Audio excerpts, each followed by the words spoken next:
All right, guys, we're back for week 8 of the head coach episode. We so a little housekeeping, I guess. We recorded our gambling show on Friday, like we usually do, and for whatever reason, YouTube absolutely would not process the video. I called in Yanni on his Saturday morning and said, "Hey, try and upload this from your end."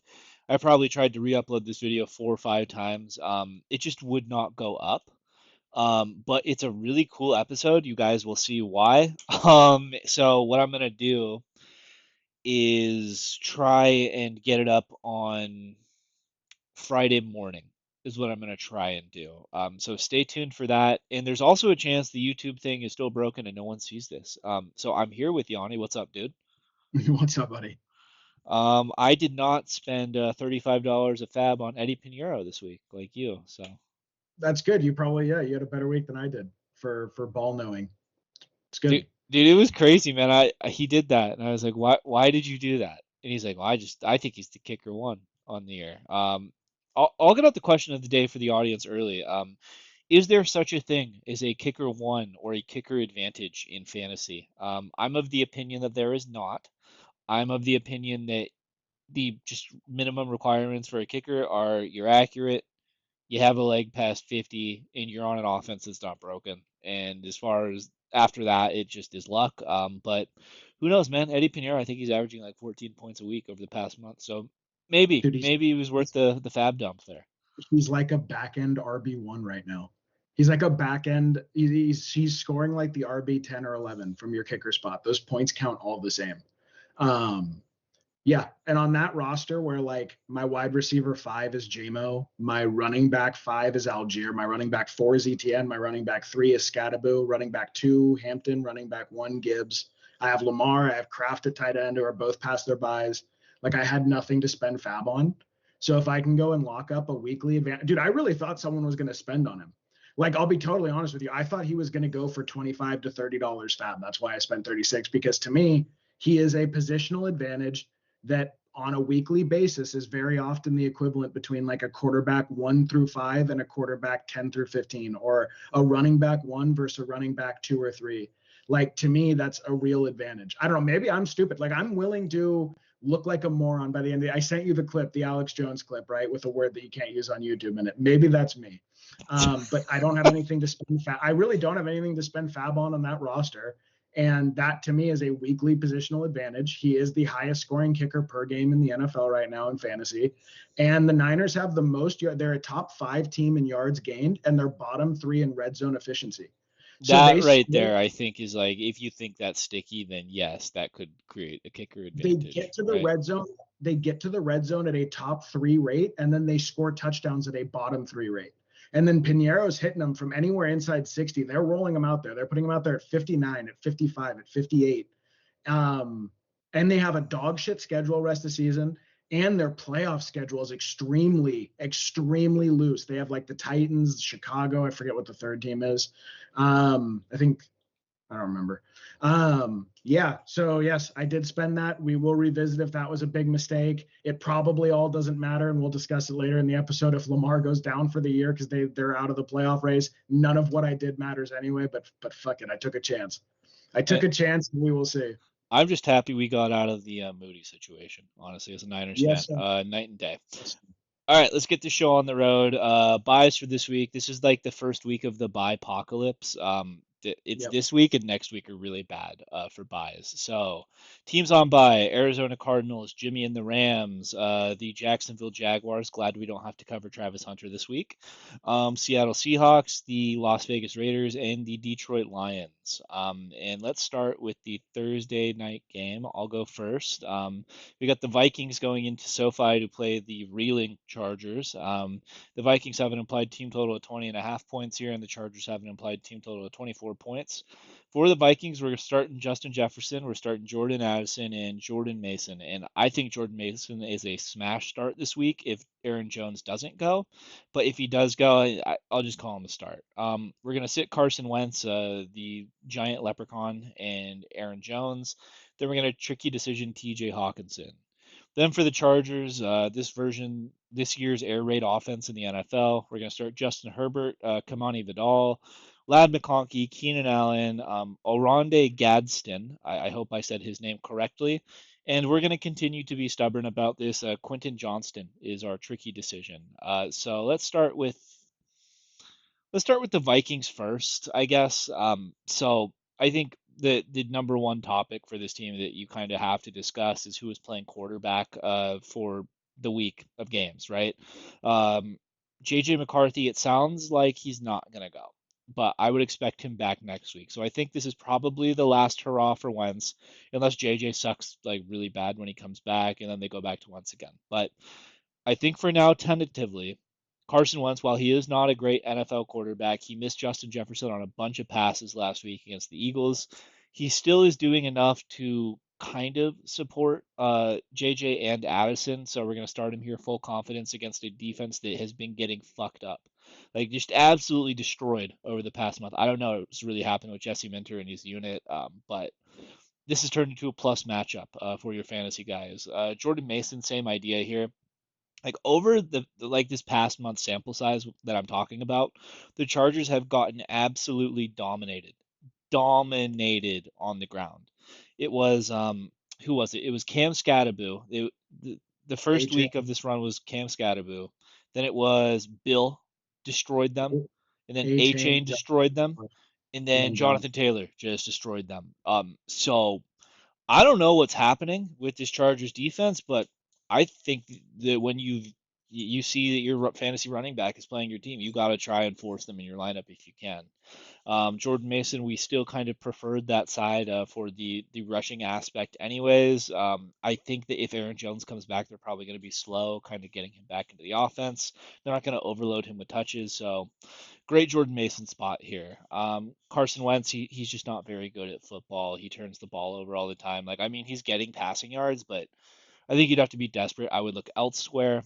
Aaron Jones, this is just kind of piggybacking off the idea that Jordan Mason's been running really good. I think that if anything, right, they're probably going to ease a veteran into the offense and into the touches again. Just make sure he doesn't pull his hamstring again, right? We prefer Jordan Mason in the rushing game anyways. I think this is probably like 65, 70% Jordan Mason, even if Aaron Jones goes. And if he doesn't, then he's on your bench anyways.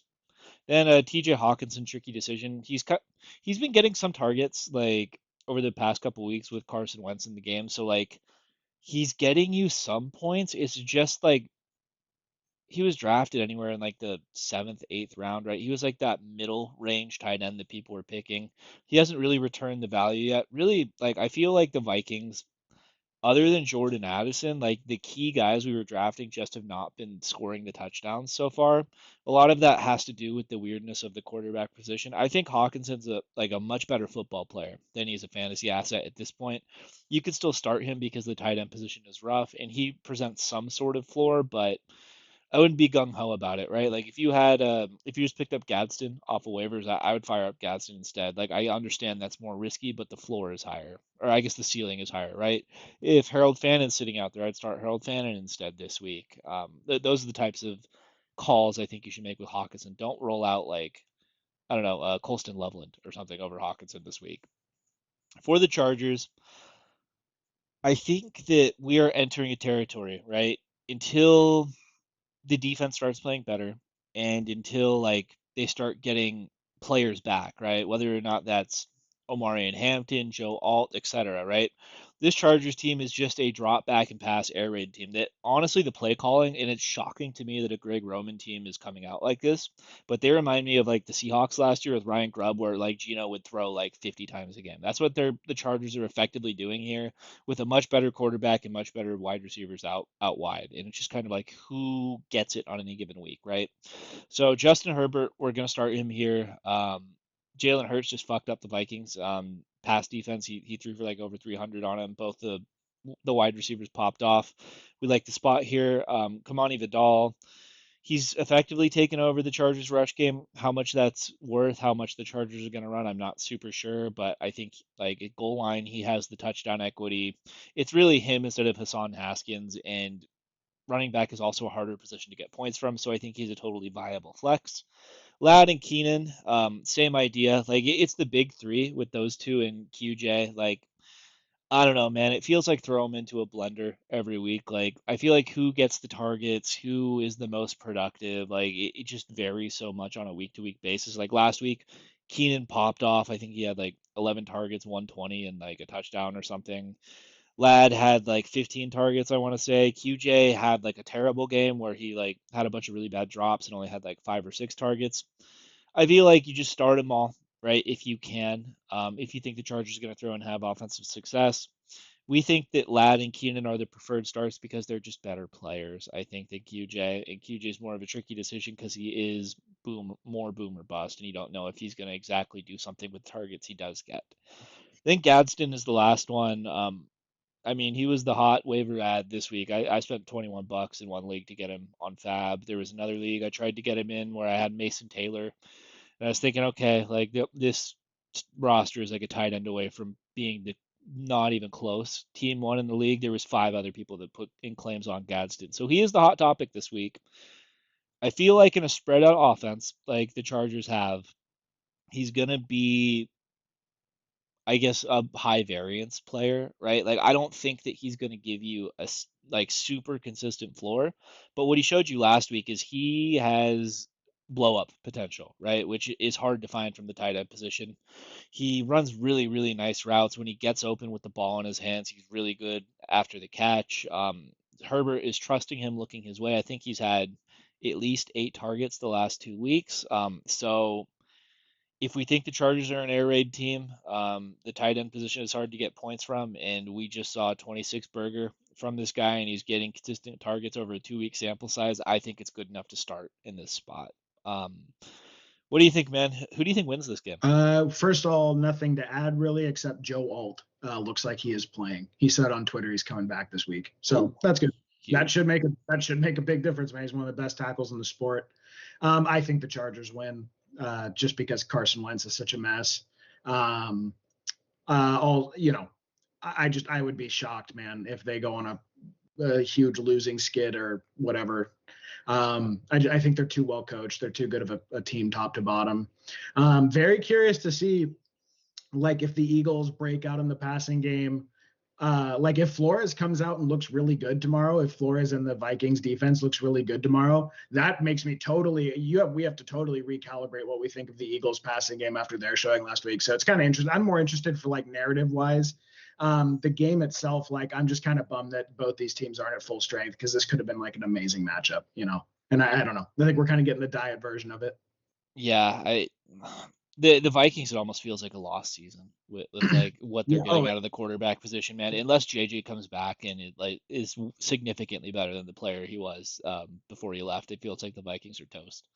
dude, the problem with JJ is like a lot of his game's mobility. Like that was a huge part of what you drafted him for. Remember, I called him like fancy Brock Purdy, or blue chip attribute block Brock Purdy. That high ankle, if that saps his ability to move, and so he's never really been a pocket quarterback. So what, he's going to sit in the pocket and dissect defenses. It's just a tall order, man. Like I have Justin Jefferson on one of my best rosters, and the schedule is incredible down the road, but what are we going to? He averaged 157 passing yards a game, JJ McCarthy, this year. Like, I don't know. I don't know. Very interested. In our home league, you saw I went and traded for Aaron Jones. Why did I go and trade for Aaron Jones? Because he had a quarter of the team's passing yards and a receiving touchdown in the only full game he played with JJ McCarthy. Like, I think that they're live to become more of like a check down team. And I'm just wondering what that looks like. I don't know. I do think it's a lost season, though. I think John Middlecoff was right when he talked about not letting Sam Darnold walk out the door. Like, I wonder how they're going to look at that in a couple of years going, we went like 14-3 and we're whatever. Did they go 14? Was it 14-3 or Yeah, 13 and 14 4? and 3. Yeah. And like we let that guy walk out the door over a $40 million. It wasn't even like a $60 million contract. It was a $40 million contract. So to me, this is a very big storyline game for a bunch of reasons, but yeah, I think the Chargers won. Okay, Bills at Panthers in what is not so much of a storyline game. The Bills with an implied team total of 27, going on the road to try to take the first W that any away team has gotten versus the apparently elite Carolina Panthers. The Carolina Panthers with an implied team total in 19.5, quietly been one of the better defenses like in the sport over the last month. Now, granted, that is probably more of a statement about the competition they played than it is about the Carolina Panthers. But I don't think it's entirely a non-statement about the Panthers. Their defense has actually looked competent to me, which has caused a cascade of issues for my fantasy life because they've become a run-first, ball control, play defense team that's not in a negative game scripts all the time. So I'm kind of bummed about that, but it is what it is. For the Bills, they're coming out of their bye. I think they had to have looked at their James Cook usage the last 2 weeks and seen that their team didn't really look the way they wanted it to because James Cook is their best offensive weapon outside of Josh Allen. So personally, I'm extremely high on James Cook rest of season. I think he may flirt with top 5 running back rest of season. I think that gets going here. I don't care that Carolina's been pretty good against running back and fantasy production. I don't think it matters when you're talking about a player the caliber of James Cook. So we're going to start Josh. We're going to start Cook. I believe Kincaid is the tight end 2 or 3 in points per game on the season right now. He has been an exceedingly productive tight end in red zone usage, particularly. He's not actually getting full run on the field, which is pretty interesting, but they love him in the red zone. And as long as that keeps up, he's like a TD dependent top 5 tight end, like a tight end 1, but like upper echelon tight end if he gets the touchdown. And he still has a decent floor. I'm curious to see what his snap count looks like this week, but I'm certainly starting him. I have a league where the Kincaid and Josh Allen stack has actually carried me. My running backs all year, I had no choice. I had multiple injuries. I have started Chase Brown and Trevion Henderson at running back, and Josh Kincaid and Jamar Chase have carried me to a 4-3 record and top 4 in scoring in the league. It's hilarious. I cannot believe that Kincaid came through finally this year, but he has. And I think you just, until further notice, you have to keep him in your lineup. You really do. And then Khalil Shakir. I think this is the only receiver that I'm really taking seriously for the Bills moving forward. It looks like Keon Coleman's skill set just is not translating to the NFL. I know that he had that flashy week 1.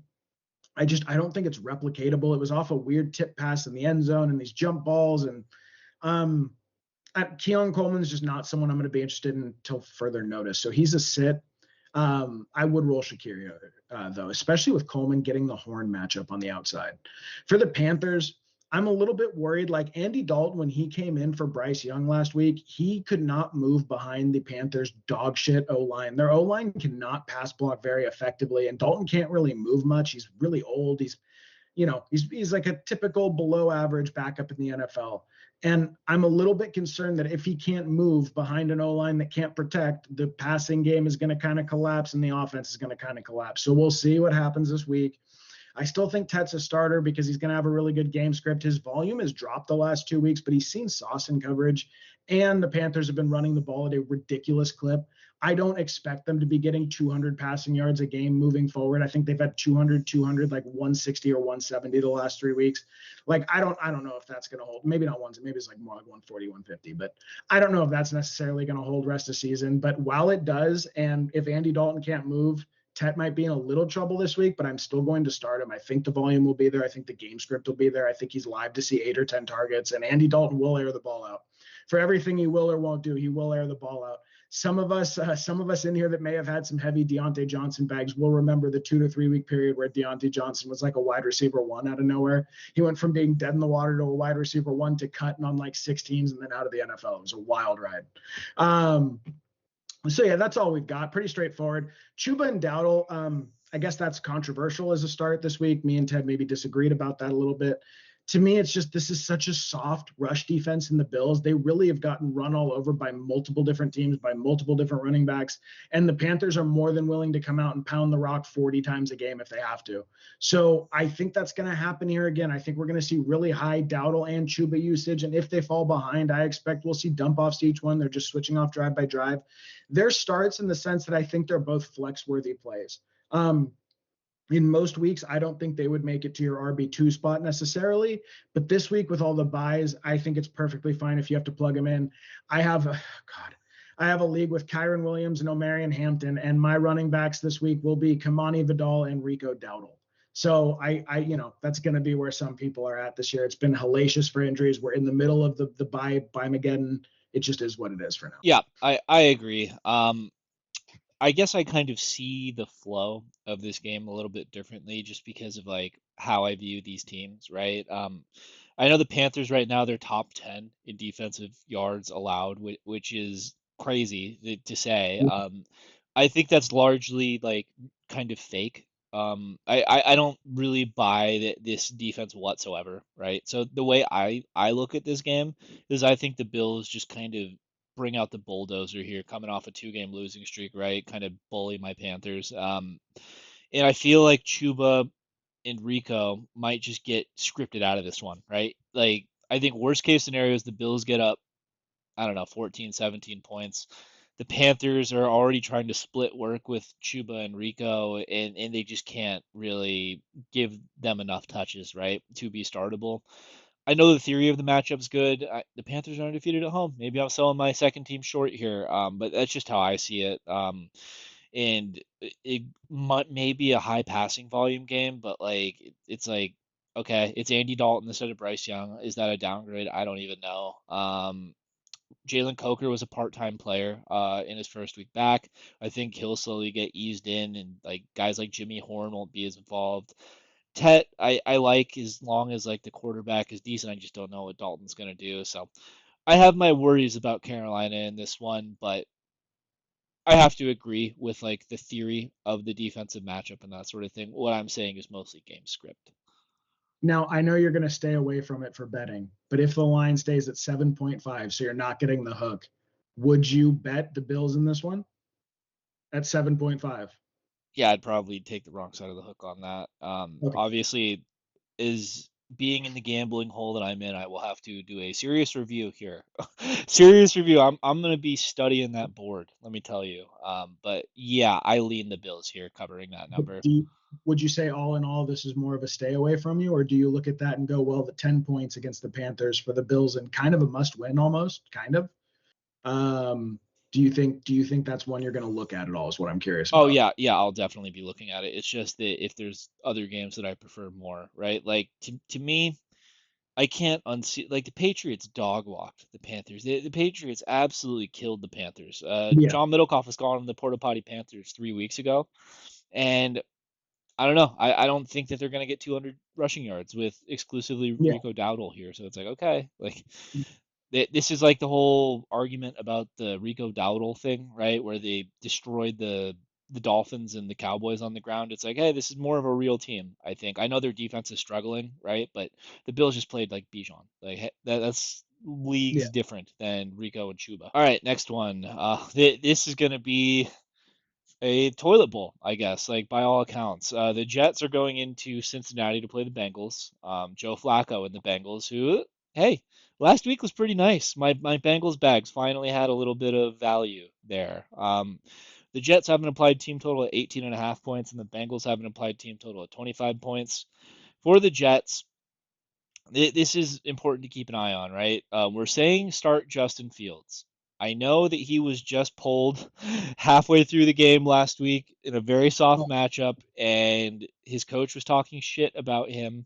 And the owner, Woody Johnson, was saying this thing looks a lot better if we could complete a pass. So like all indications were Tyrod Taylor would be taking over, but Tyrod just popped up with a knee issue. It sounds like they might have no other choice than to start Justin Fields. And if they have no other choice than to start Justin Fields, I'm not going to be scared of the 4 pointer because I'm chasing the 30 pointer. I'm starting him here in a very, very plus defensive matchup. We're starting Brees Hall here. Again, he also popped up with a knee issue. They said he was day to day. It kind of falls in line with what the team has been saying. They said that Brees Hall is probably on track to play in this one. So we haven't seen anything that makes me think he's not yet, unless there's a trade. So gonna start him here. Mason Taylor, we're gonna start him because there's probably no Garrett Wilson, and they're just the Jets have no one else to throw the ball to, right? Like I forgot who the leading receiver was last week. It was not Alan Lazard. They got a bunch of Jags out there. Mason Taylor, like I get he went for like 1 point and 4 points the last 2 weeks, but I think he's the most talented guy they have left to catch the football. If the Jets have any success throwing the ball, I feel like Mason Taylor would be a prime candidate here as a start. And then our sit for this week, but Like I would expect no one to even be considering starting this player, but I want to put him on the radar, fantasy managers. Isaiah Davis. So he's the backup running back for Brees Hall at this point. You kind of see him mix in a little bit on like passing downs. He usually is good for like 5 to 6 carries a game, but there's been reports that the Jets are going to be aggressive sellers at the deadline here. And to me, if I'm the New York Jets, this thing is going nowhere this year, right? Is it worth retaining Brees Hall and then potentially having to pay him? Because I think it's his contract year, right? They're going to have to pay him after this year if they keep him. Or do you go for a full reset, sell Brees Hall, get some draft capital, and move on, right? I think it's totally on the board with the running back needy teams that are out there that Brees Hall gets traded. If he does, Isaiah Davis is the last man standing on the New York Jets. He gets a ton of like work in the passing game. That's kind of like his bit, right? He's always been like that pass down back. And unless they bring someone else in, like I would expect you have a bell cow. It's the New York Jets bell cow, and Isaiah Davis isn't a particularly good player in my eyes. So, what's that worth to you? I don't know. But in the landscape of running back today, I think that he absolutely should be rostered, anticipating Brees Hall getting traded, and this is probably the week to do it. But if there is a trade, because he's probably going to cost a lot of fab if you don't do it now. So I don't know. It's just a speculative ad, right? But I've speculatively added him in a couple leagues here. I have Mhm, my eye on that. For mhm. the Bengals, we're starting everyone that is fantasy relevant. I mean, I won't take too long on this. What a breath of fresh air Joe Flacco is for this Bengals team, though. It seems to me like the early returns or Jake Browning might be one of the worst quarterbacks in the NFL. I don't know how he kept his backup job for as long as he did, but we just saw a massive 23 target game from Jamar Chase. T. Higgins finally got us something. He had the one touchdown and he could have had another one, but he slid to kind of lock up the game for the Bengals. Chase Brown averaged almost 10 yards a carry. This thing looks entirely different when there's competent quarterback play that threatens an actual passing attack. So, I mean, against the Jets, man, why not? At home, I feel like this is a good spot for the Bengals. I wouldn't say that this Bengals team, they're not entirely back until Joe Burrow gets back, right? But we're starting to get a pulse here. I don't think it's as doom and gloom as it was maybe 3 weeks ago. I've even seen Chase Brown pop up on some buy lists. I don't know if I'd go that far, but I like the spot for them this week here. What do you think, Yanni? Not a whole lot to add. I think if the Jets can push them a little bit, like force the Bengals to pass all the way through the third quarter, like Jamar Chase is live for 40 points here. I really think he is. Sauce Gardner's in concussion protocol. He's probably not going. Um, he might get 20 targets again. Yeah. So God help you if you are playing Jamar Chase this week. All right. Interesting one. We'll talk a little bit about what the lines imply for this game. Bears with an implied team total at 21.5, taking their win streak on the road to the Ravens with an implied team total at 28. The Ravens are pretty easy here. It is simply a matter of if Lamar goes or not. If Lamar does not go, I would still say you can go ahead and start Flowers as a low end flex with upside. He did get 10 or 11 targets in the last Cooper Rush start. This is a softer defensive matchup, although the defenses looked better coming out of the bye. But Flowers and Henry. But Flowers and Henry are going to be your only two guys you're interested in here without Lamar. If Lamar goes, you are obviously going to start him. And then you're going to go ahead and start Mark Andrews too. Yeah, I think Mark Andrews is a start with Lamar in there. I actually went and checked some waivers on like a couple rosters where I've been streaming just to see if he's still there. I know he got dropped in a lot of leagues. I think he's going to be productive enough with Lamar. And we're treating this like Lamar is going to go. They have a 28-point implied team total from Vegas right now. The over/under on the game for point totals at 49.5. It's one of the higher team totals and one of the higher over/unders of the week. It kind of, as the idiom or the saying goes in the fantasy community, right? It's like Vegas knows, they just know, and we tend to react to all the information they have that we'll never have or we'll have access to. They're acting like Lamar's going. Is that to bait people into betting the Ravens? Maybe. I mean, if you want to go that deep with it, just to me, it looks like they're betting on Lamar being out there on the field. If he's not, it's going to be a mess for both fantasy and for the bettors on this game. For the Bears, I think this is our first start since week one. We're putting DJ Moore on there. I think with all the buys, if you need an upside flex, like DJ Moore looked good last week. Ben Johnson sort of had the most nothing statement you can have when someone asked him, does he need to get Luther Burden or Colston Loveland the ball more this week? He goes, oh yeah, we need to get DJ the ball more. We need to get Odunze the ball more. We need to get Olamide Zacchaeus the ball more. We need to get Burden the ball more. Loveland, because I want them all to have the ball more. Kind of a nothing statement, but it is interesting in that I think they do truly see this as like a spread it out offense. To me, just my opinion on it, it does look like Odunze's fixed as their X receiver. That I feel confident about, and that's why he's obviously the favorite by both the fantasy community. When you look at prop bets, he's the favorite. When you look at production this year, he's been the favorite. But I do think with this matchup, DJ Moore has room to sneak in there. Dude, if Lamar goes and Lamar's firing, like DJ Moore might be live to see 6 or 10 targets here. If they really do want to trade him, it would behoove them for him to have a big game or two on the way of the trade deadline here. So I like DJ Moore this week. I think he's live. Odunze, I love this week, assuming there's no weather. He's had a little bit of a hard time with the weather in versus New Orleans.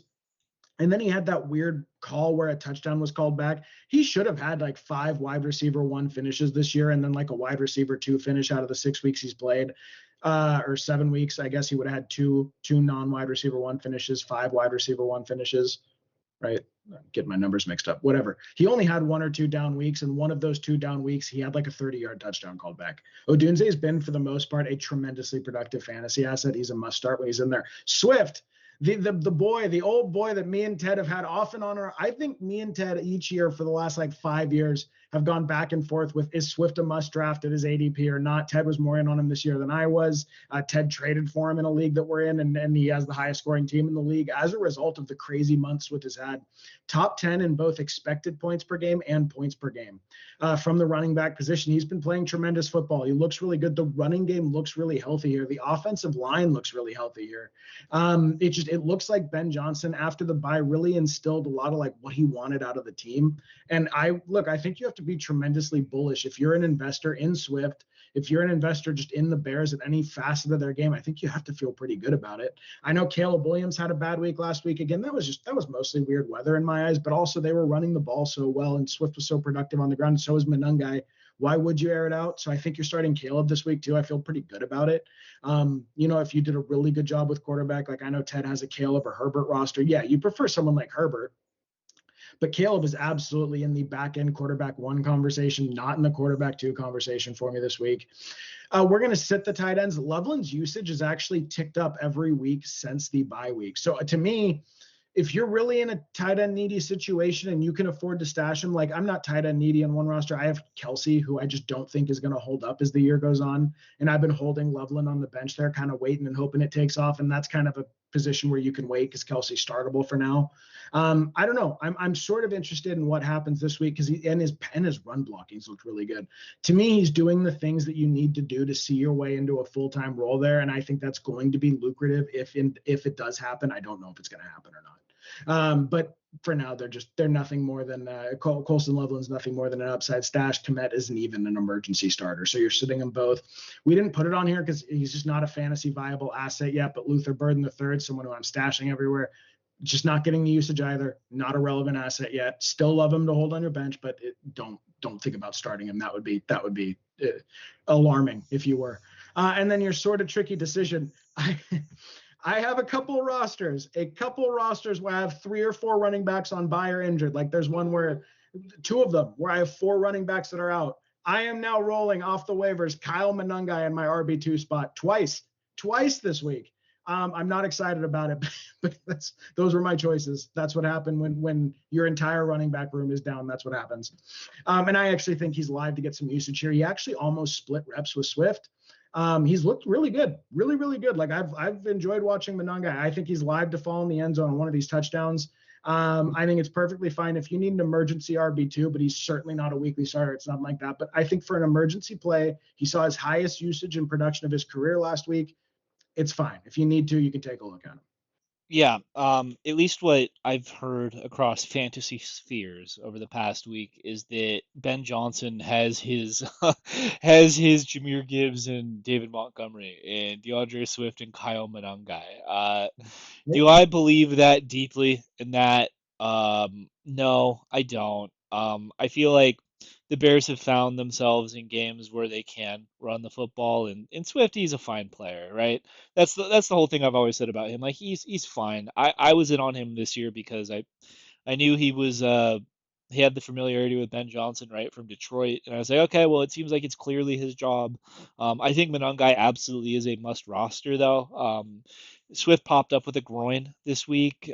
He's had the same thing. He had the same thing last week too. That didn't stop him from playing, but I wonder if that's like where some of the touches are coming from, right? To kind of give Swift a break and Monangai against a defense that is missing almost their entire line. I think it's a fine desperation play. As it relates to Caleb and Adunze, it wouldn't be me if I didn't talk about this situation. I wonder how reliable Rome Odunze is going to be, like as a premium fantasy asset, right? He's single digits the last 2 weeks, and that coincides with terrible Caleb games. I think that Rome Odunze, he has not surpassed 70 yards. I think he only went over 70 yards once the entire season so far. So all of his hay has been from like these touchdowns, right? I think he has like 5 touchdowns. He's gotten in the paint a ton. I wonder if the Bears say, "Hey, like we're running the ball pretty good now. Let's like try and emphasize that a little bit more, right?" And they're not airing it out as much, and Caleb doesn't look good. If Adunze isn't more of like a wide receiver two versus a wide receiver one, right? I saw on ECR right now he is ranked as the wide receiver 11. I think that's a little overestimating this any piece of the Bears passing offense, I guess. I like the player. I think I came off the DJ Moore thing. I think Adunze is the guy to own for the pass catchers. It just worries me a little bit. I was initially going to start Caleb this week over Herbert, and I couldn't do it. I ended up cowarding out. After I saw what I saw against the Saints, I was like, I don't want to do it, man. He looks weird to me. But maybe I'm just a Caleb hater. All right, next one, and I have heavy fantasy bags on this game actually. So this might be the 10 a.m. game I watch. It's going to be the Cleveland Browns going to New England to play the Patriots. The Browns have an implied team total of 16.75 points, and the Patriots have an implied team total of 23.75 points. For the Browns, we're starting the big Q, obviously, and we're going to start Harold Fannin Jr. here. We're going to tricky decision David Njoku if he goes, and then we'll just sit the rest of the Cleveland Browns. I feel like that's pretty. Everyone probably has that on their board. If you're starting Jerry Judy, God help you. For the Patriots, we're going to start Drake May, Stephon Diggs, and Hunter Henry. Then we're going to sit Ramondre Stevenson, Trevion Henderson, and the Booty Warrior, Kayshon Booty. And let's start with the Patriots first, man. This is a tough defensive matchup. Like it's a really difficult defensive matchup for the Patriots, but I feel like Drake May has played at such a high level here that he's become matchup proof, which that's not what I expected coming into the year. I thought I was a pretty big Drake May optimist, but he has crushed any expectations I've had of him, and this Patriots team looks so much better than they have all season. So, I mean, unless you have some extraordinary quarterback like Room or whatever, I'm going to start Drake May here with full confidence, man. He looks good. He creates with his legs. We're firing him up. Stephon Diggs, the theory here, right, is the Patriots pass catchers have been a little bit hard to like prognosticate, right? It seems like a different guy's popping up every week. Like Pop Douglas had a really good week 2 weeks ago. Booty popped last week. Booty popped. Stephon Diggs had the big one against the Bills, right? So it's been kind of hard to like figure out who you want to start on a weekly basis, but usually one of these guys is pretty good, right? We're gonna start Diggs here because this to me doesn't profile like Drake May bombing the ball down the field. Like the last 2 weeks, Drake May's had a bunch of long, deep, like long throw touchdowns. I don't think that number one, it's going to be that's going to be the path of least resistance against the Cleveland Browns, and number two, like I feel like they're not going to need to because I think the Patriots are probably nursing a lead in this one. The Browns defense has a little bit of trouble traveling. When they're in a dome, it's not as effective as when the wind is blowing 60 miles an hour in Cleveland, right? So we think that Diggs is probably going to paper cut his way up the field here. A lot of his work has been out of the slot, mostly shorter stuff. Sometimes he gets those intermediate routes in, but I think he's the preferred option in this game against a tough defense. Then Hunter Henry is a start too. He's still the tight end 7 on the year, which that's kind of shocking to me, given that I'm a Hunter Henry roster and I haven't seen double-digit points from him since week 3. We know the deal with this guy, man. I think that he falls right in line with the rest of the Patriots pass catchers where, hey, on any given week, it might be his turn. But if it's not his turn, then usually he doesn't produce, right? He at least presents some sort of floor, though. Like on the games he's not getting touchdowns or he's not the target guy for the week, he's usually averaging anywhere from 4 to 6 points. To me, he's much more on the low end tight end 1 to high end tight end 2 conversation. But, you know, tight end's a tough position. We have a bunch of buys. I think it's a fine start this week. I'm starting Gadsden over Henry where I can. Then for the running back room, probably fantasy managers either least favorite or second least favorite, like running back room, depending on how they're feeling about the Seahawks. But this Browns team is really good against the run, right? Ramondre is not known for his efficient rushing statistics. I mean, you could start Ramondre in the hopes that he falls in on the 1 yard line, but I would be looking elsewhere if you can. Then Henderson, he's just dead. Henderson's dead until Vrabel decides he wants to give him work, right? Like the Patriots in a blowout last week gave like I think 10. It was like anywhere from 5 to 10 touches to like some other guy that was not Trevion Henderson in garbage time. I don't know what's going on. I don't know why he's not like. I mean, the Patriots spent some pretty good draft capital on him, right? So you'd think that they'd want to, see what they have in the player.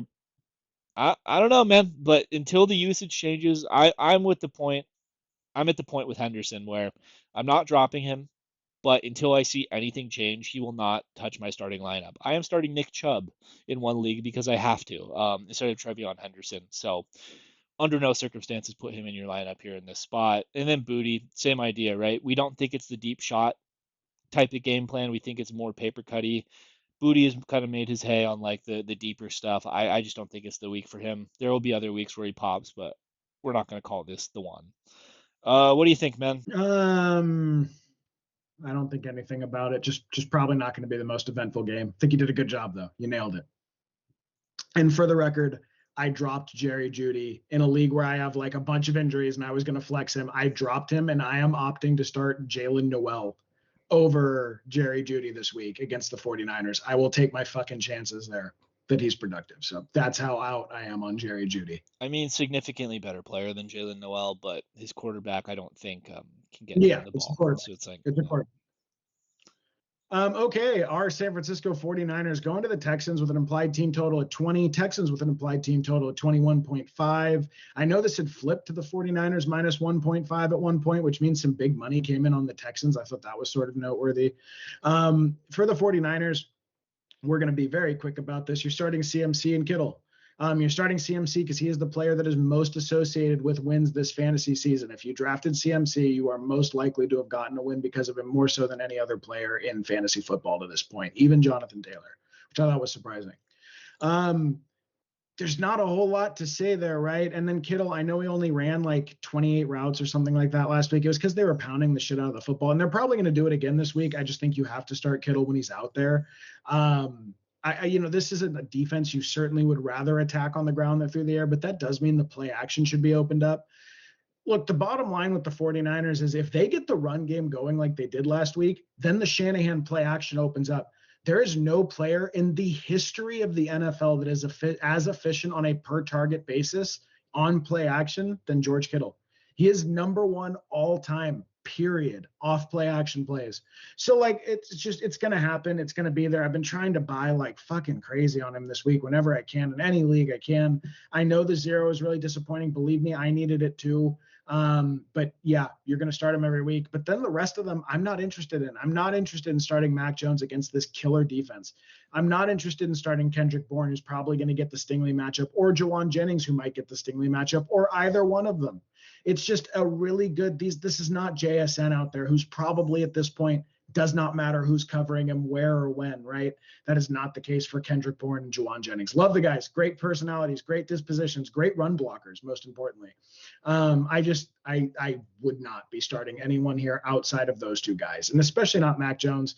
I know he's been pretty productive for most of this year, but this defense is something else, man. I'm really, I love watching the Texans play football on the defensive side of the ball. The offensive side's horrific. It's borderline unwatchable, but I love watching the Texans play defense. I really do. Like even in Seattle, they kept like that showing was like a Super Bowl caliber showing from their defense, and their offense just could not pay it back at all. And then for the Texans, I would start Dr. Schultz. Yeah, I think Dalton Schultz is a perfectly acceptable stream this week. He's actually had like multiple tight end one finishes. Last week, he was one of the best tight ends, if not the best tight end on the week. He was right up there. I think Omarion Gadsden probably beat him. Yeah, I think you're starting. No Fred Warner on this defense. Their safeties, the 49ers safeties in pass coverage this year have been dog shit. There's a point where Siegel was giving up 11 for 11, 150 yards and multiple touchdowns from the safety position, who is their starting safety. They're rotating him out now with Mustafa back. Mustafa's actually been pretty good in coverage, but he's coming off an ACL, so he's probably still in his ramp-up period. And then Brown, the other safety, 27, just not a good football player. So the safeties are really bad, and then Winters isn't great in coverage. The whole middle of their defense is either injured or inept in pass coverage. You saw Pitts, Kyle Pitts. You saw Kyle Pitts go ahead and go off against him last week. He hit the overs on his yardage total. I expect Schultz to have a big game here. We are treating this as if Nico Collins is out. We're going to sit primarily CJ Stroud. That's really the only guy you're talking about sits. Looks like Christian Kirk's going to miss. Higgins is not playing enough. You're never looking at Xavier Hutchinson. You are never looking at, who was the other, the little white fella from Tampa Bay that they were getting reps last week, which I couldn't believe. Scotty Miller was getting reps there. I think it was Scotty Miller. I don't know if Scotty Miller's on the team. I honestly don't know. Last I checked, he was on the Steelers. It's a guy who looks like Scotty Miller. Hold on. I'm pulling it up because it's funny enough, and we probably just did an accidental racism there. Braxton Berrios. Okay. Was getting 50% of the slot of the snaps last week after Collins went out. I don't know why. I'll just tell you guys, this is more of a me thing. I won't make Ted put his name on it. I actually do think Noel is live to be a start this week. Upton Stout is bottom 5 in PFF grade out of the slot. Andy got hurt last week. He is the 49ers slot corner who would take Noel. And then also Diamador Lenore popped up this week with a quad injury. Jalen Noel has quietly been pretty productive the last 2 weeks. I'll pull up his half PPR log. He's got 8.8 and 9.7. He saw 3 targets for a touchdown before the bye. And then coming out of the bye, he saw 7 targets for 77 yards on 4 receptions. Just an eye test thing, just my own personal thing. He looks like he's clearly their best receiver at this point with Kirk and Collins down. CJ was finding him like on some scrambles and whatnot. I look, totally my thing. No one need ride with me on this one, but I am going to flex him this week if everyone else is out. I think he's got sneaky upside here. They're inside, they're in a dome, they're getting the ball out of CJ's hands quickly. I like Jalen Noel this week. And then Woody Marks, I think he was at 66% or 68% of the snaps. But that was also when they started trailing really badly against Seattle. Before they were trailing, it was 50-50 with Nick Chubb. So I'm not going to do what I've seen a lot of this week, which is declaring that I saw Ron Stewart put him as RB20 rest of season. That is way too aggressive in my opinion. I'm not doing that. I don't think he took over the role and now he's got this inside the 5-yard line and the third down work and 66% of the snaps. To me, what happened was they fell behind pretty profoundly and pretty quickly in Seattle, and they had to put him in there because he's their pass catching back. Before they fell behind, it was 50-50 like they've been doing all year with Nick Chubb. So keep that in mind. But the Niners should be able to score on them here. The Niners should force them to pass the ball. And the Niners' rush defense has actually been pretty damn good this year. So if the rush defense is really good, they may use dump-offs to Woody Marks as an extension of the run game, kind of like the Niners were doing with McCaffrey when they couldn't run. So, like, again, right, we have tons of buys. I have a league with Kyron Williams out. And then Aaron Jones, I don't really want to start his first week back on his hamstring injury. So RB2 Woody Marks will be rolling out there for me this week with Bijan at Miami. I have a feeling Bijan at Miami is going to do a little bit more of the heavy lifting in the production from my running back room this week. But I also think Woody Marks is live to give you 9, 10, 11 half PPR points. He caught the touchdown last week. He had 11. He has had, I believe, around 39 half PPR points the last 2 weeks or 3 weeks. But now, obviously, buoyed by his big explosion week. But still, It's productive. That's a high end RB2. Even though it's all mostly from 1 week, I think it's fine. I think Woody Mark should be someone that you roster and you roll out when you need him, like this week. So I am gonna do it, and you guys should too. Yeah, I agree on the Texans backfield here. I guess the rest, when we say sit the rest, that implies Nick Chubb as well, right? Yeah. Do you have no interest in Nick Chubb whatsoever? You just think the Niners will stuff him rushing and most of the values for Marks? So I feel like I've been repetitious here. I have a roster: Trey Benson down, Omarion Hampton down, Jameer Gibbs on bye. My running backs will be Ja'Cory Krosky Merritt and Nicholas Chubb. So yeah, I mean, you sure in an emergency he's better than waiver wire fodder. Like one league, I had to just straight go to the waiver. If you're looking at like Ollie Gordon or Hill from the Ravens or Nick Chubb, yeah, start Nick Chubb. But like, yeah, I don't think I am I rolling don't him this week over Henda, so I was just trying to make myself feel a little better. That's all. I would start Chubb over Henderson. And then the only other thing I have on this game is right now Ricky DMP'd on Wednesday. I'm not optimistic that he plays in this game, but if he did play in this game, would you be interested in starting him in this spot, or do you think with Stingley and coming off the injury, you'd just rather wait a week and see? Well, Stingley doesn't follow into the slot, so I think Stingley would go on Jawan because Jawan is who they have play the X when Ayuk has been down typically. And I know Parasol's been there one a lot, but he also moves around. So yeah, I would start him. I would expect though it's a PCL injury, man, and those are weird. So I would expect like wide receiver 3 if he came back this early. You know what I mean? I don't think you're going to get that mid range to high end 2 production probably until he practices for a week with no limitations. Like I could see him coming back next week after 3 limited practices, and I would still consider him more of a wide receiver 3 that you probably have to start. And then like after that week, I think you're probably going to get the real Ricky. Remember last year when Puka had the PCL? He missed whatever it was, whatever chunk of time, but then he came back and was totally fine. I Hmm. mean, these aren't like injuries that linger, but until they're gone, you're not going to get the full player. We saw that with Brock Bowers this year. So yeah, I mean, if he came back, I think you have to start him, but I would not expect the full guy because he's been DNP'd all week, so he would get 1 or 2 limited in. Yeah, the I, last 2 weeks he's been DMP yeah. full way through. The only thing he's done is like workouts on the sideline. I'm just an anxious Ricky drafter. I'm waiting for Oh, Ricky to get back. oh God, what's coming, dude? I can't wait. If you have Ricky on your rosters and you haven't been losing a bunch of games, you are in for a treat. At the end of the season, the second half of the season is going to be great. Yes, Yep. sir. Buy low. Yep. Yep. All right, next one. This will be an interesting game. We got the Miami Dolphins going to Atlanta to play the Falcons. The Dolphins have an implied team total of 18 and a half points here, and the Falcons have an implied team total of 26. Maybe that's a short line. I'm not sure. Atlanta just lost to the Niners B team, though, so maybe that's too much respect. For the Dolphins, until something changes, aka Mike McDaniel gets fired or Tua sits, we're gonna just probably roll this out for the rest of the year, right? A Chain is a start, and Jalen Waddle is a start, in Tua under no circumstances. Under no circumstances, maybe there is some crazy circumstance where you could start Tua, but not after that showing, man. Then for the Falcons, this is about as soft and easy and tasty of a matchup as it gets for a fantasy offense. Full confidence starting Drake London here. Bijan Robinson, he's yet again my fantasy RB1 on the week. Oh man, good luck to you if you're playing a Bijan roster. And Tyler Algier, we're going to call him a start this week. More on that in a Yes. second here. Then we're Yes. going to tricky decision Michael Penix. He popped up with like a bone bruise in his foot on the injury report. He's probably going to go though. We're going to tricky decision him here. Kyle Pitts also worth a tricky decision, and Darnell Mooney. So let's start with the Falcons first. I feel like saving the Dolphins for last is the best move here. Listen, man, it is the softest matchup imaginable. This Dolphins team, one thing they do not do is play any defense. Drake London had a kind of disappointing week last week against the Niners. There is a stat out there that says that Drake London averages single digit fantasy points with Darnell Mooney also playing a football game. While that may be true, I think that's a more of a weird situational number than it is like indicative of this player.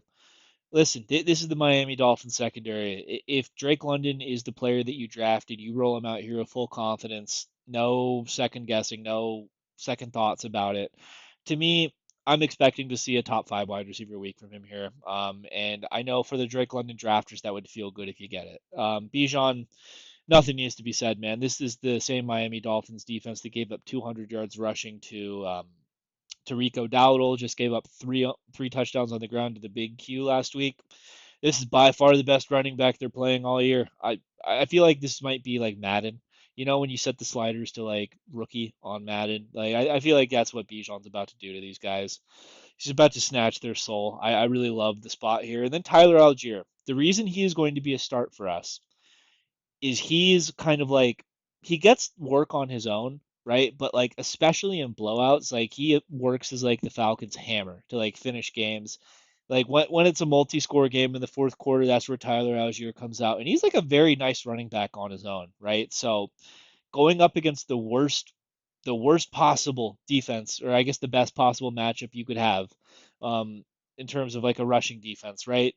I think it's safe to say there's a pretty good chance here the Falcons are beating the Dolphins pretty handily, and Tyler Algier comes in at the end of the game and probably gets in the paint, right? I wouldn't be shocked to see 15 to 18 points from Tyler Algier here. Handcuff plus, he is like the definition of what a handcuff plus is. I think this is a spot you could start in. Penix, Pitts, and Mooney. This is more like I feel like the Falcons' passing game has just been a little weird this year, right? Like there are certain points where Michael Penix looks really, really good, and there are other games where Michael Penix looks horrendous, right? So it's like, what do we make of this? I'm not super sure. I don't know how even good the player is. One of the things I remember texting Yanni this, I was like, "Do you think Michael Penix is a good player?" Because I don't know. Like usually, I feel like I have some pretty strong conviction on my quarterback takes. I do not have one on this player, but this is a great defensive matchup. If you're desperate and you think the player's good, I think it's a good shout. Even if you don't think he's that good, this is the Miami Dolphins, man. I think you can consider rolling him in an emergency. And then Pitts and Mooney, it's just more of like the secondary passing game options attached to Michael Penix, right? If you think Penix pops off, then Pitts and Mooney are probably going to get a slice of that pie, and they might be worth it. If you have better options, I think it's fine. I really like Darnell Mooney as a player. I think Darnell Mooney needs to be rostered. If he's on waivers, go get him. But yeah, that's where I'm at with them. For the Dolphins, man, I don't know how much longer this thing lasts, right? There was a great clip of Mike McDaniel after Tua's third pick, motioning him and yelling at him to get off the field to throw Quinn Ewers in there. At the press conference on Monday, Mike McDaniel said Tua will be starting, barring injury, and his expectation is that he will not throw 10 interceptions. It's crumbling, man. It is falling apart. I don't know. I'm honestly shocked after a blowout loss to the Browns that Mike McDaniel still has his job. Um, but until something changes, man, it's going to be Tua out there. I would expect the same type of scam that we get from Tua, right? The same type of offense. I think McDaniel does a pretty good job of calling plays, and that's why the offense looks respectable some weeks, right? So we're going to start Achane here. He had a couple nice long runs against the Cleveland Browns. That's not an easy defense to get long runs on, by the way. So the rushing efficiency has improved marginally, along with the PPR scam stuff he does get. I don't know. To me, it's going to sound crazy because he's like the consensus ECR running back 5 this week. He's more of an RB2 to me than an RB1. Reason being, I'm not sure how much longer this thing lasts. Tua looks like he's like on his last legs here. McDaniel looks like he's on his last legs. But we're going to start him here. I think it'd be irresponsible to tell you not to start him. And then Jalen Waddle. I think he's a very good player. I think that when this Dolphins passing game is functional without Tyreek, he's clearly the top option, right? And like, I mean, on a week the Dolphins pass game is functional, I think he's like inside my top 15 wide receivers. It's just like, when is that going to be, right? The Falcons have been gettable in the air. I think you still start him here. For me, he's more of like a flex play, low end wide receiver too, that type of thing, right? And it's just super dependent on our guy Tua and what he does. But under no circumstances start Tua. Please don't do it. Please don't. Look elsewhere. I think that you have maybe one more week of Tua or 2 more weeks of Tua. If this thing looks bad, I think it's done. I think that it's going to be Quinn Ewers or Zach Wilson the rest of the way, and then this entire Dolphins team. We're going to see what that looks like without Tua. I fear that the entire thing might implode, much like it has without Tua in previous years. But they're paying him too much and getting really, really bad results out of him. So I don't know, as a franchise, how you can continue to do it. Uh, what do you think, man? How much longer do you think McDaniels has as the head coach of the Miami Dolphins? So I actually did start Tua for one game this year, and that was after Lamar had gone down initially. I rolled him out against Carolina, and he actually had, I think, like 22 points. So I did get one start out of Tua this year, and I'm very proud of that. How much longer do I think McDaniel has left? To me, it just depends on, do they think it's a play calling issue or not? Like, it doesn't really look like what's wrong with the team is a play calling issue. It looks like what's wrong with the team is a Tua issue. So if they think that they're either going to try to trade Tua next year, which seems nearly impossible, I can't imagine how much money they would have to eat, but maybe that's what they're looking at. It's in their best interest to keep Mike McDaniel for the year. This is also an owner that famously wanted to tank, right? He was going to pay his coach to tank, and what he said was a joke. He did the classic, "Oh, I was joking," when the guy reported him to the NFL for telling him to lose games intentionally. Does he think they have a better shot or a worse shot at losing games by keeping Tua and McDaniel in there? It seems like Tua and McDaniel are doing a pretty good job losing games right now. So it may just be that he's happy to let them ride out the year because they are tanking the team for him, and then he can fire them both at the end of the year. So I don't really. It just depends on how you weight those variables. Maybe there's an interim coach there that he really wants to get a look at, and then you would have to fire him. I don't know. It's such a mess. I really don't know how to evaluate any of it. The only thing I will say is, like, if Tua gets benched, if Tua goes down, he's been playing so badly this year. I don't really think there's a drop off, to be entirely honest with you. Like, I don't really know where they have to go down. Maybe there is, maybe there's always a worse, and that's totally possible. But, like, I don't know how much worse you can get than what Tua's put on the field for the majority of the season. Well, I mean, do you Um, remember last year when Tua went down, and then all of a sudden we had like A-Chain became unstartable, right? Because yeah, so but much of Tua, what McDaniel wants to do is like that weird, like the dump offs as the extension of the run game, right? They PPR scam the shit out of A-Chan. yeah, I don't know if Zach Wilson and or Quinn Ewers can do that, right? And then it would just be like, okay, A-Chan, like do traditional runs here and good luck with our terrible offensive line. I just worry, man, like because we've seen the Dolphins with no Tua. It was like on the gambling show. That was something we loved to bet on. We bet on the Titans last year against the Tua-less Dolphins and hit that yeah. one. Remember, that was Skylar Thompson, though. That is, I mean, whatever you think of Zach Wilson or Quinn Ewers, even though he was, I guess, okay in college, I do think they're better. Like Skylar Thompson, dude, that was pretty unique. And then the drop off that we saw, like, Tua last year to this year looks like a completely different player to me. Maybe I'm wrong about that, but, like, to me, it's like I would not even come close to comparing what we saw out of Tua last season and this season. Like, he looks like he's dropped off a lot. So the drop off from Tua to not Tua this year feels very different to me than the drop off from Tua last year to, and again, to Skylar Thompson and Zach Wilson. I don't think is, to me, I view that very differently. Maybe I'm wrong. Quinn Ewers looked terrible too, but it's hard to tell. It was in a rainstorm. It was against Cleveland. I don't think it gets much worse than what Tua is. I don't know though. We'll see. I think it's live to implode. I do think that part's absolutely correct. Like, I think it could go to zero here, but I just don't know if it's not already pretty close to zero at this point. That's all I'm saying. That's more my point about it. Okay. I am very curious to see how this game is so interesting. You talk about like a narrative game. Some fun conversations are going to happen after this one, depending on which way it breaks. If somehow Jackson Dart and what is the fucking guy's name where they call him big or little Jordan Humphrey, if little Jordan Humphrey and Jackson Dart go into the Eagles' house and win there, that is going to be one of the most insane things I've ever seen. I think Slayton might be back this week. But the Giants with an implied team total of 18, going to the Eagles with an implied team total of 25.5. The Giants are really easy. Jackson Dart has been a mid-range to high-end quarterback one since he took over the starting role. His rushing gives you a really nice floor. For some reason, Yahoo hasn't projected it like 12 to 13 points weekly. That is not true. I don't know what I think he's done 19, 26, and 29. If I'm that's off the top of my head, but I believe that's what he's been at in the last 3 weeks. I think you have to start him with the way he's playing. Now, granted, You probably have him on a 2-quarterback roster. I still prefer safer guys. Like, I still prefer Dak Prescott, even though he doesn't have the best matchup this week. I still certainly prefer like a Justin Herbert or a Drake May.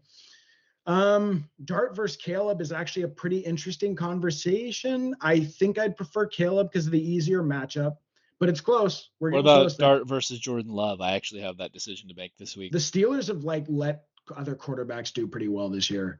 I think I would go Love there. But these are That's the close. types of decisions we're talking about, though, right? Like Yeah, that's the tier.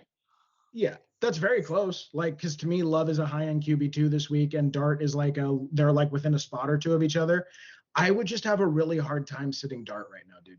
Like, he's like averaging over 20 points a game the last 3 weeks, and I don't know. The only thing that makes me wonder about that is Jalen Carter being back for the Eagles, right? So I feel like there's some bigger risk, some higher risk with Dart. I believe Quinyon Mitchell's in. I should have checked that before, but I believe he is. Yeah, he is. He played last week. Yeah, so like I think I would probably lean Love there, but they're both startable. So we're gonna start Dart. We're gonna sit the receivers. I don't care if Slayton's back. I know Wandale's been doing okay. I mean, Wandale, if you're gonna start one of them, I would be starting Wandale Robinson. I just don't really want to attack this Eagles secondary. They're pretty good, dude. They're really aggressive with other teams' receivers. So I just would rather stay away from it. We're gonna sit them all. And then I guess sort of tricky decision. This is a hot take. We're going to sort of tricky decision. Cameron Skattebo. Cam he's been top 5 in both expected fantasy points per game and fantasy points per game since week 2. So he has actually gotten one of the premier roles in all of football, fantasy football, for running backs in terms of usage. And he's delivered as a mid-range running back one since he took over the role. I think he's currently the running back 6 or 7 and a half PPR on the year, which is pretty amazing, and actually been through a really tough schedule. So, like, look, are you really going to sit Skattebo? Probably not, really. I would imagine you would have to have really crushed your rosters to sit Cam Skattebo at any point. But, I don't know if we're going to get a good week out of him here this week. It's a big ask. Jalen Carter, the Eagles at home. The Eagles have momentum right now. It feels like their offense is performing a lot better, and I cannot imagine how bitter they are about the last matchup, right? Some revenge narratives there. They lost on what should have been a go-ahead and touchdown to A.J. Brown, instead turned into basically a pick six, right, for the Giants. And then Cam was kind of out there trying to bully a division rival. I don't know. I don't know if this is going to be a big Cam week. So that's more to flag that. I don't think anyone's really seriously considering sitting him. And then Theo Johnson should be a really good game script. He's actually been pretty productive since Jackson Dart took over. I think he's a little bit more than just a guy. Like, he seems to demand a high enough target share in the red zone particularly, but just in general, he's like a good football player. I totally like him as a stream. Like, if you guys are on your last week without Brock Bowers and you need someone to get in there, especially with Quinyon Mitchell locking up a receiver on the outside, I think Theo Johnson should get plenty of looks this week. He's just a sort of tricky decision just because it's not a great environment for their offense to be operating in. It's the Eagles at home. And then for the Eagles, we called it out a little bit last week. Me and Ted had a back and forth where we discussed it about what could really change for the Eagles that would change the fates of these fantasy assets. One of the things that was floated out there was, what if they decide to throw it 30 or 35 times a game? Because it seems like that's what they should be doing this year. They've just been inept running the football. Their line hasn't gotten pushed, but the receivers are between Goddard, Smith, and A.J. Brown, in terms of a receiving trio of a tight end and 2 starting receivers, that is as good as there is in the NFL. From a strictly receiving standpoint, that will go toe to toe with any 3 that you want to pull from any team, and really any 3 from any team in NFL history. That is about as good as it gets, right? Maybe there's some better than I'm forgetting, but they're up there. That is an elite 3 guys for pass catching. They probably just should be a team that's throwing 30, 35 times a game. They put Jalen under center. They did it last week. Both Jalen and A.J. Brown went off against an elite defensive coordinator and an elite secondary. The Giants are dog water in their secondary and their passing game. I was shocked they didn't kill him the first time. I imagine this week, if I had to guess, I think there's going to be some freaking numbers from these 3 when they go out there. You are absolutely starting Jalen, A.J. Brown, Devonta Smith, Saquon Barkley, Dallas Goedert. You are starting them all with confidence. Saquon, I would not be surprised at all to see him have his best game of the season this week. So again, right, I do keep up on rankings. I consume a ton of content every week for fantasy. It's a hobby that I probably need other hobbies because I'm putting way too much time into just tracking what people are doing. I've seen Saquon sliding to like the back end running back one, like high end running back two conversation. I saw a lot of people with him like 13 to 16 in the rest of season rankings this week. Um, I you know I think that's a bridge too far. Their season is much easier coming up here, and he still has gotten at least 16 points in the majority of his games he's played.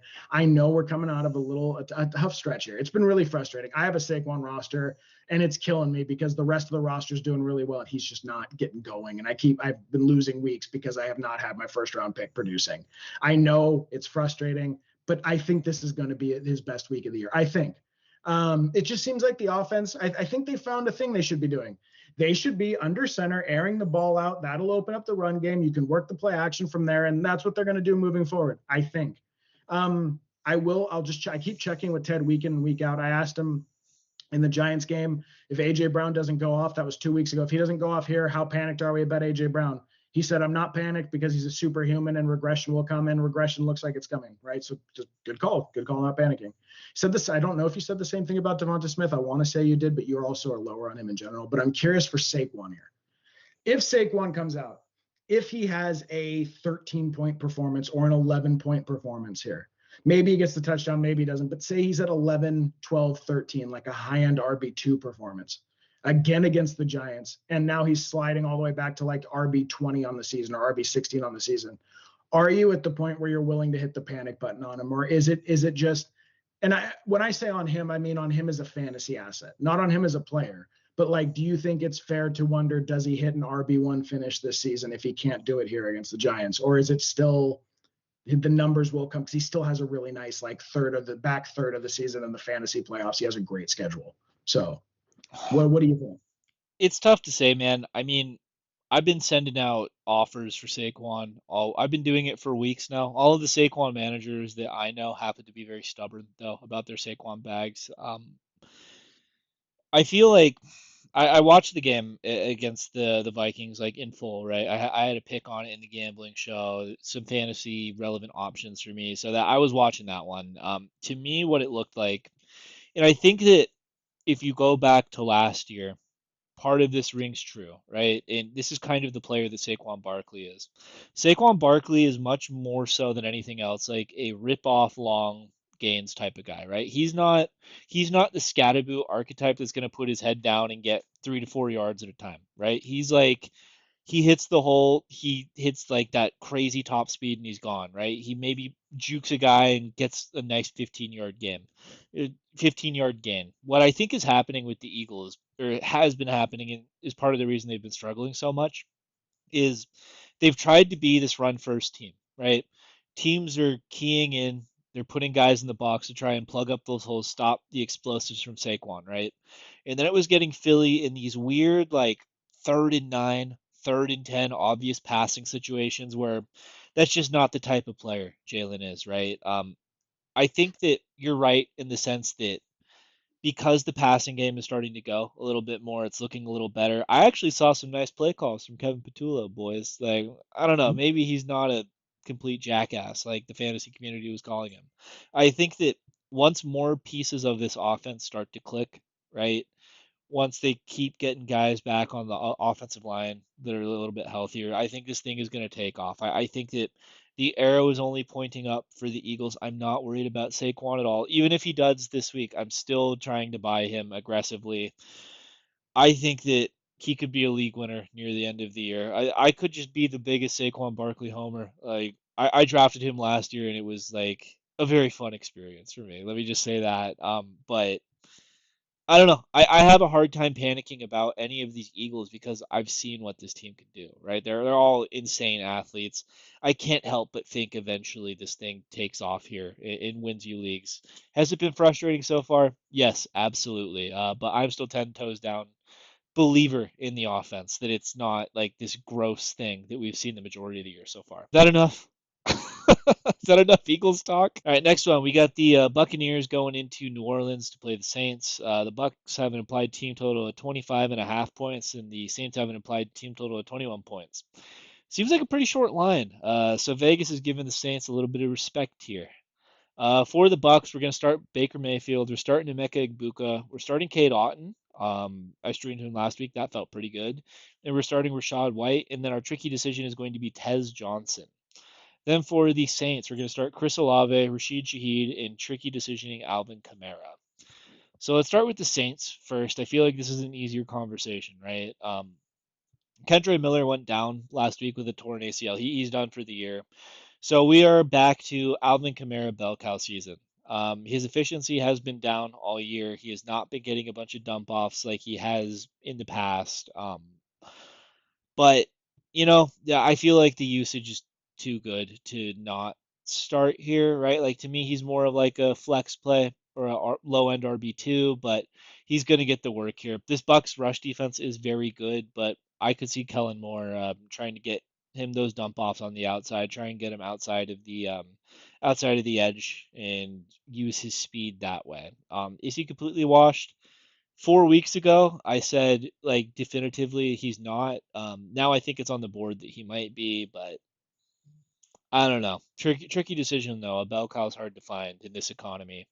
Then Chris Olave and Rashid Shaheed. We're gonna start him here. The Bucks secondary is banged up. They haven't been playing very well. Olave just popped off with like 25 points last week. He's starting to get those downfield targets. Earlier in the year, we were calling him like the PPR scam. I think he was on pace for like 200 targets and 900 yards or something. That's starting to regress. Guys, Chris Olave is a very good player. Chris Olave is a very good player. If Spencer Rattler can like continue to play well, right? I think that this usage is going to be sticky and he will be a value where he was going in drafts because he was basically free.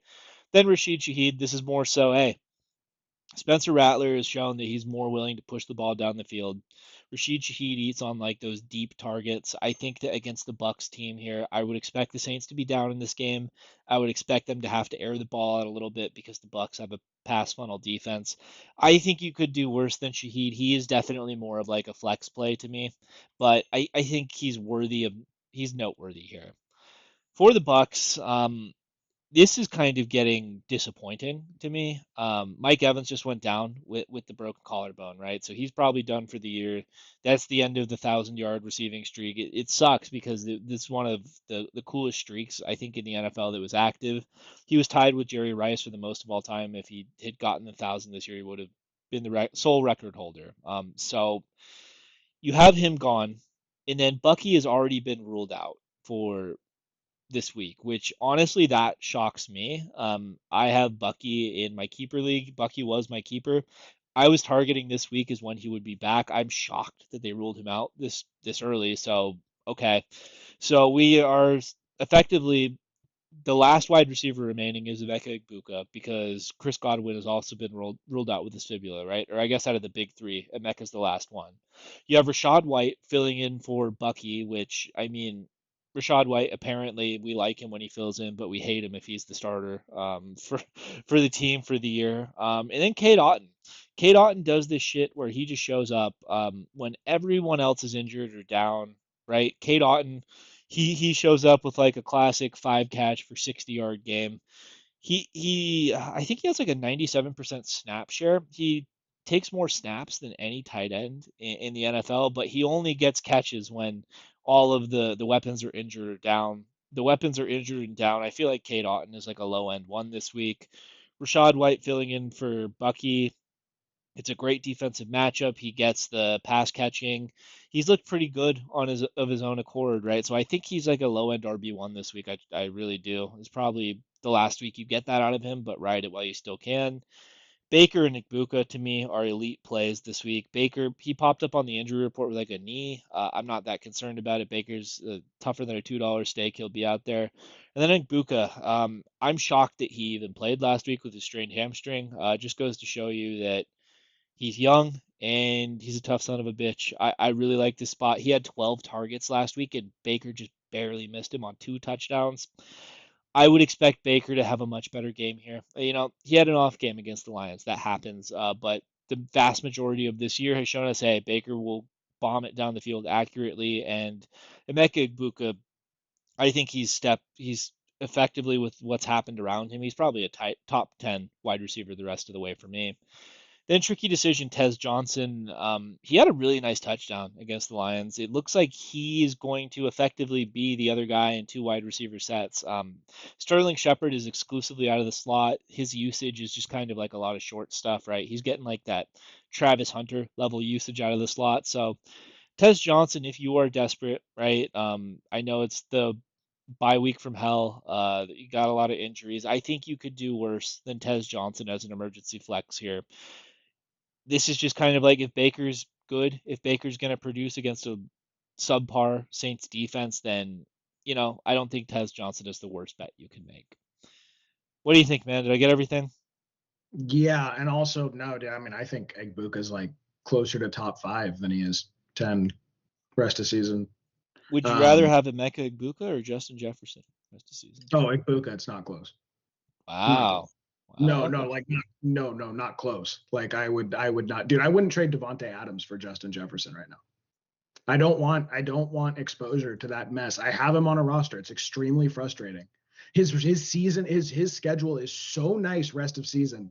So I've been like wondering about buying low on him. And like, dude, JJ McCarthy was throwing 157 yards a game. That was his pace in the first few weeks of the season. He's gonna have a high ankle now. And Carson, I don't know. Yeah. So no, I think Egbuka's right there. I mean, I think you have kind of the big guys, but like Egbuka and Rashi Rice is an interesting conversation. Like, I think I think Emeka might outdo him just because like he's gonna get not only the volume, he's gonna get the air yards too. So like he's getting like Rashi Rice usage, but with serious air yards too. Yeah, that's a top five guy to me rest of season or right there. Yeah. Not the answer I expected. No. Yep. Dude, I wouldn't trade Rashi Rice 1-for-1 for Jefferson right now. Okay, Titans at Colts. Titans with an implied team total of 16. Colts with an implied team total of 30.5, getting 14 and a half points against a division opponent. And last week I felt like the crazy one for taking the Patriots by 6.5. 14 and a half. Look, there's not a whole lot. I'm not going to waste your guys' time pontificating about the game too much. Pollard is a running back 3. He's not trash. I saw someone drop him this week in a league. I thought that was pretty ridiculous. He's not droppable. He's like the 91st player overall in scoring in half PPR. But I don't think it's worth a whole lot. I think he's just a guy you keep on your bench and you plug him in when you absolutely need him, and that's it. That's all it is. That's all it's going to be. And then Tyjae Spears. He was a guy that I was kind of prospecting on a little bit in drafts. Like I would draft him and throw him in my IR and hold him. And then at some point, like 2 or 3 weeks ago, I went, what am I hanging on to here? What is the upside here? And I guess you can hold him onto him as like a handcuff, but dude, the Titans are such an offensive mess. Like I didn't even want to bother with a running back 4 or 5 that might take the starting role there because I didn't view it as worth anything. Like I just kind of cut Spears for like guys that might explode later in the year. Like a very common drop I was doing was Kyle Monangai. I would just rather roster someone like that who has real like upside if he were to hit versus someone like Tyjae Spears. But I don't know. Don't start him here. And then Ridley. This seems like on paper the kind of matchup you'd want to start Ridley in. The Colts are missing their number 1 corner. It's going to be a good game script. He had a hamstring last week. He looks like he took it up to a game time decision. He was limited all week. He was not like ruled out early or anything. I'm just not starting him if he goes here because we don't know what we're going to get out of him. He's left 2 or 3 games this year injured, played another game where he only played like 50 or 60% of the snaps. Seems like he's a trade candidate. I'd like to see the Bills go get him. I wouldn't mind if the Niners went and got Calvin Ridley if he's that cheap. Like some contender that needs a receiver and needs someone to throw the ball to, I think should come and get him. I feel like that's what they're setting up here. The way they've been really cautious with him playing, the way there's been weirdness around the team, maybe this is sort of the precursor to someone just added Tyjae Spears in the league. I dropped him, and that's funny. Maybe this is the precursor to that. I don't know, but I'm not starting him this week. Colts. Pittman Jr. and Downs. Downs is going to be a sit for us. Pittman Jr. has been actually one of the best receivers in fantasy this year. He is like a borderline wide receiver 1 in terms of production, just raw point value. I don't think he should be valued at that rest of season, but he's been an extremely productive receiver on one of the most productive offenses in the league. Fantastic pick. Good for you if you have Pittman Jr. shares. I just don't want to use them this week if I don't have to. I don't know how much they're going to have to pass. I don't know how quickly this game's going to get out of hand early. I think this thing could get bad pretty quickly. They're still going to have to put up 21 or 28 points to make it the blowout it's going to be. So maybe he gets his yardage along there. I just don't know. To me, I think this is just a Jonathan Taylor explosion. That's why Jonathan Taylor gets the smash tag on the start. He's worth putting in DFS. Tyler Warren, you're never sitting Tyler Warren. For my money, he may be my tight end one rest of season. Maybe. I thought I had George Kittle up there. Obviously, we have Brock Bowers coming back. Trey McBride's been going off, but that's more a function of Jacoby Brissett. I don't know how much that holds on, but Tyler Warren's right there. There's sort of four tight ends that are like separate from the rest of them in terms of like week winning upside. I do still include Bowers in that, but Tyler Warren is certainly in there. Certainly in there. I would not trade him 1-for-1 for another tight end because I don't really think you're getting a meaningful upgrade. So that's where he's at. You're starting him every week. And then Dimes. Dimes this week is a great start. If you have a quarterback on bye, if you have a quarterback getting injured, if Lamar doesn't go, you might want to check your wire. I don't think he's on the waiver anywhere, though. He's been too good. But Dimes is an excellent start here. Everyone's an excellent start against the Titans. So that's all I've got. It's going to be a boring game. It's going to be garbage football. The Colts are going to keep rolling, and I think they're going to have a firm hold of their division at 7-1 with no real competition in sight after this week. Yeah, I agree. There's not much to talk about on this game. Just one little fun fact for the fans. Right now the Colts lead the like they are the how do I say this? Right now the Colts per drive average more points than any other team in the history of the NFL. I think they're like at 3.5 points per drive on average. That is more than the classic 2007 Patriots with Brady and Moss. This is profiling to be the most prolific offense of all time, like captained by Danny Dimes. What an unbelievable story. I think he's my comeback player of the year, even more so than Christian McCaffrey as a Niners fan. Like I'd love Christian to get it, but I think it's Dimes, man. What a great like story for Shane Steichen too. Like he almost got fired. Like one of the last things that Jim Irsay did before he died is he refused to fire Shane Steichen, and he said we're running this thing back. And great call, great call. I love seeing the Colts do well. It's about time they made the playoffs and won that division. Yeah, dude, when we grew up, it was like the era of elite Colts football. It's nice to see him balling again. Yeah. All right, next one. We got the Dallas Cowboys going into Denver to play the Broncos. The Cowboys have an implied team total of 23.5 points here, and the Broncos have an implied team total of 27 points. For the Cowboys, listen, man, this is approached the Rams level of offense to me, where it's going to be the same stuff every week and it's super predictable, right? It's Dak Prescott. Right now, he's the quarterback 3 on the season. CD Lamb looked good last week coming off injury. I would expect that he's only going to get better as that ankle keeps improving. George Pickens, I believe last week he had 12 points, but he's still like in the top 10 on wide receivers on the year. Javonte Williams and Jake Ferguson. Jake. Yeah, Jake Ferguson. I got that right. I thought I forgot his first name. Then Jake Ferguson as well. Then for the Broncos, we're going to start Bo Nix here. We're going to start J.K. Dobbins. We're going to start Cortland Sutton, and we're going to start Evan Ingram. And then we're going to tricky decision R.J. Harvey. And let's start with I kind of already talked about the Cowboys. I don't think I need to talk about them anymore. Let's go to the Broncos, though. It was 3 terrible, terrible, terrible quarters of football from the Denver Broncos offense against the Giants. I had the under 40.5 in that game on the gambling show. I was stoked. It looked like, hey, maybe the game didn't go the way I thought it was going to, but the Broncos offense looked so bad, I'm going to still hit the under. Not the case, man. 33 points in the final quarter. Bo Nix finishes the week as the quarterback 1 with 39 points. So I feel like what you're getting out of Bo Nix this year is not what we expected whatsoever from fantasy or real life. He looks shaky to me. He misses a ton of throws. Mhm. He's making a lot of mistakes. It feels like we're seeing like real regression from him. But this is the Dallas Cowboys defense, baby. Fire him up here. This is not real life. This is fantasy football. The Cowboys give up points everywhere. They give up yards everywhere. Every Cowboys game, like it's going over the 50-point total.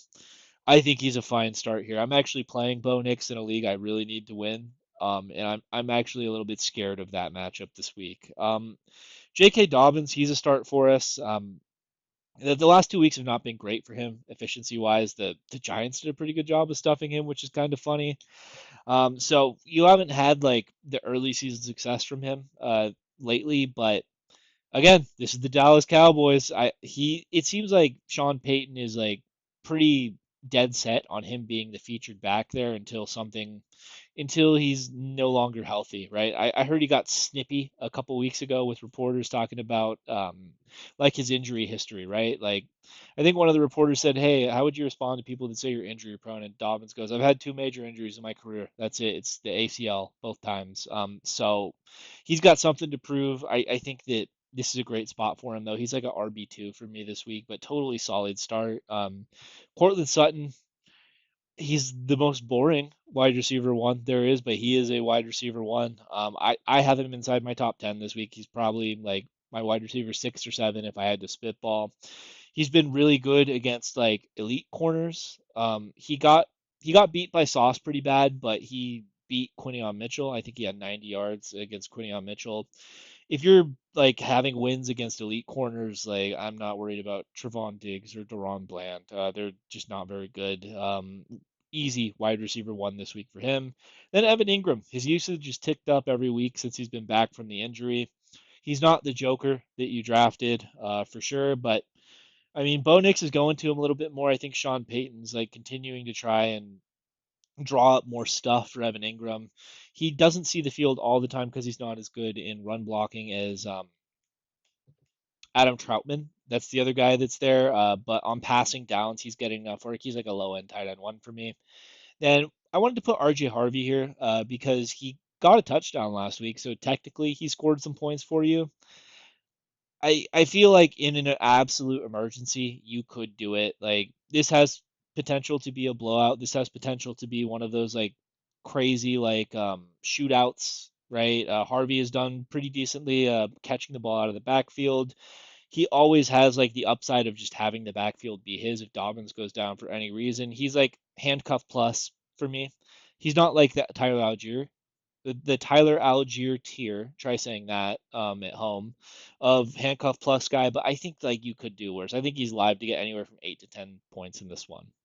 So that's pretty much it. I didn't cover the Cowboys, but I think we just all know the deal with the Cowboys at this point. What do you think, Yanni?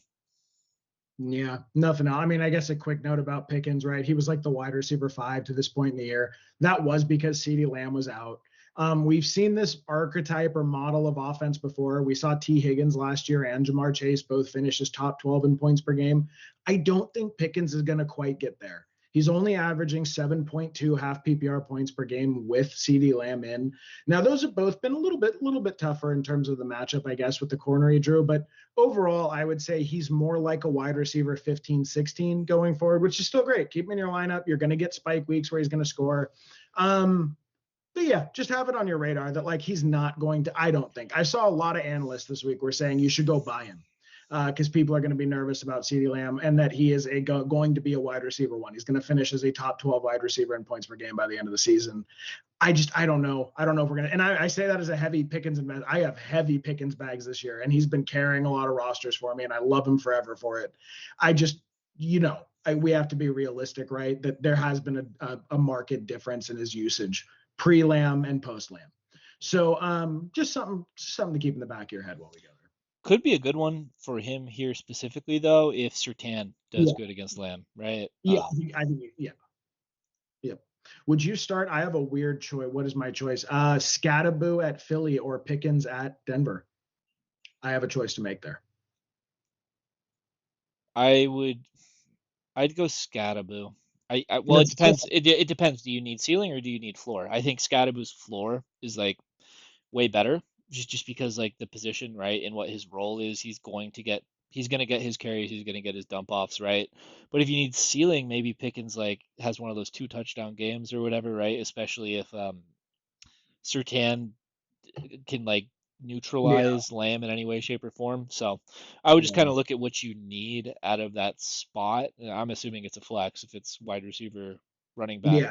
It's a conversation, flex. right? And then make your decision accordingly. Yeah, it's close though, right? I mean, that's like a Yeah, real. I had to stop. Be like, oh shit, whatever. I mean, I think it's close if you asked me if I prefer Roma Dunze or George Pickens rest of the season. Like that's like an actual conversation for me. It's not like a Odunze for free. Oh, Yeah, yeah. I mean, yeah, that's kind of the tier you're getting in, right? Those guys that have separated from the blob, the 18 to 30 range wide receiver that have a chance to flirt with wide receiver one numbers every week, but aren't quite wide receiver ones. I yeah, think that's Yeah, like Sutton to me is probably living in there, but he's probably pushed into the back end one conversation.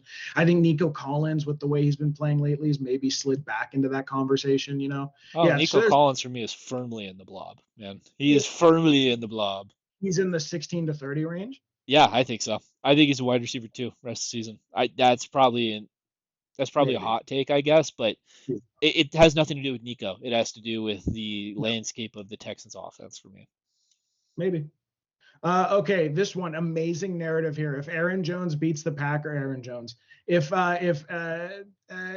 Aaron Rodgers, oh my God, if Aaron Rodgers beats the Packers, he is the only one of the only quarterbacks in NFL history. I think Tom Brady's up there, and there aren't a lot of other ones that have beat every NFL team in their career. So really cool story. I really hope he pulls it out for this. He does not have another shot at this. This is it, ladies and gentlemen. He's probably retiring after this year. He's got to pull this one out to put his name in that record book, and it's a revenge game, and it's at home in the Steelers. And I think it's a really tall task. Like, I think this is a very hard game for him to go in there and win. So to me, it's really high reputational stakes and personal stakes.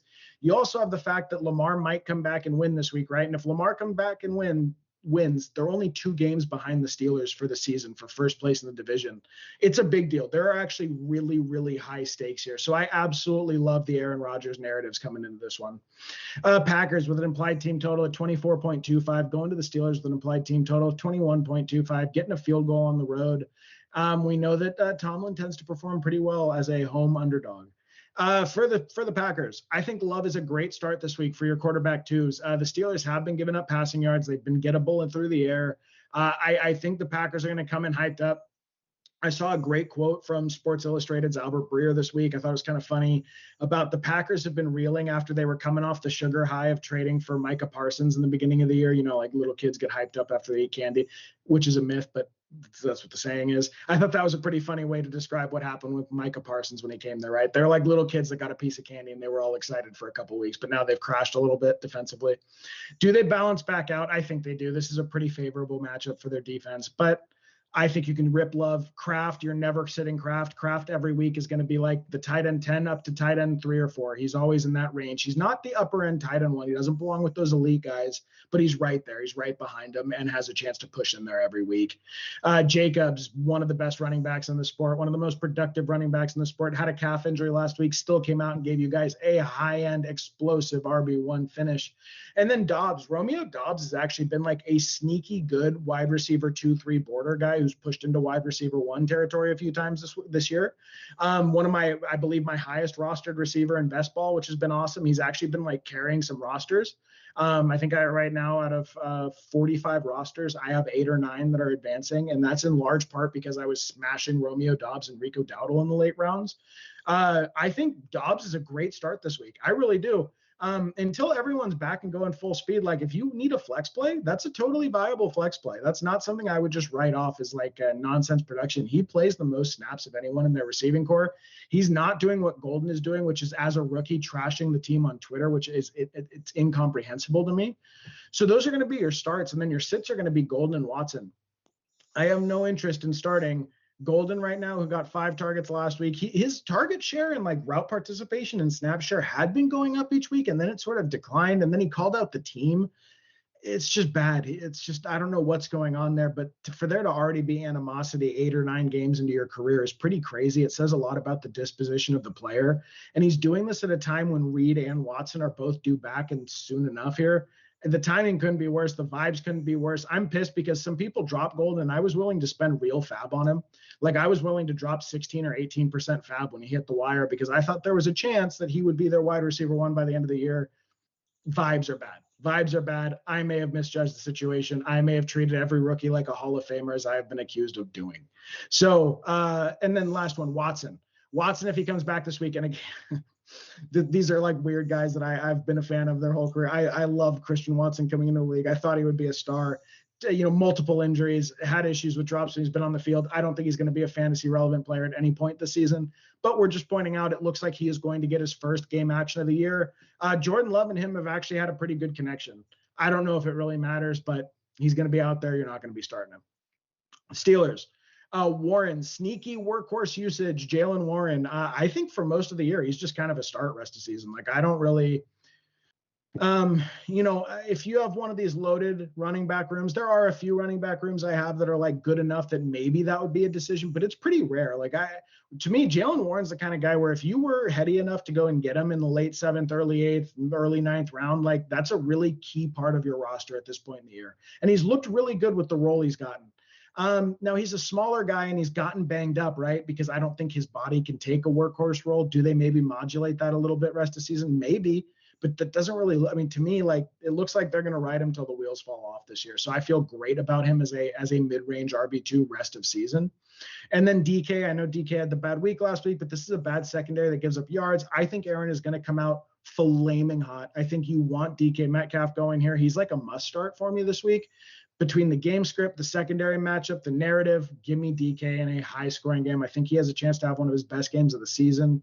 And then actually, I know that's weird after I just said that, but I don't really want to start Aaron Rodgers here. The pass rush is going to be a serious issue. The Steelers' offensive line is still not great in the pass block. It maybe lends itself to Jalen Warren catching more dump offs. The tight ends getting some dump off work. That's great. I'm just not going to target it. I'm not going to stream Aaron this week. I would much rather stream. If you're going to go old man streaming, go stream Joe Flacco. That feels like a much better stream to me than Aaron. And then the tight ends. It's not that the tight ends aren't productive. If we could conglomerate them into one tight end, if I could start the Steelers tight ends as a unit, I would be doing that. That would be great. We can't start the Steelers tight ends as a unit. They each kind of switch off with the different weeks where they're going to boom or bust. And it's a bummer because if one of them were the full run guy, that would be an incredibly productive tight end. It's just not. So I'm not starting any of them. They should not be rostered in 12 team. Maybe if one guy goes down, the other guy, like specifically the Muth and Jonnu Smith, if one were to go down, the other one becomes interesting, but that is not the case for now. That's what I've got. It is the most Arthur Smith tight end room of all time. Mm-hmm. It's the most Arthur Smith thing of all time. The tight ends accounted for all four of Aaron's touchdowns on Did Thursday you night see the last guy week. who parlayed it? Did you see the guy who parlayed it? No, that's sick though. Well, I think he made like $26,000. I think it was I think it was 26,000. I think he put like 100 or 50 on it for all three of them for a touchdown. All right, couple notes about the actual game. The Steelers actually said that they want Aaron back next year, so we might get round two. We might get the farewell to a round two. I kind of hope we see it, but I think that this thing is like kind of been probably as good as Aaron could imagine. I wouldn't be shocked if he retired, but the Steelers would like him back. First thing.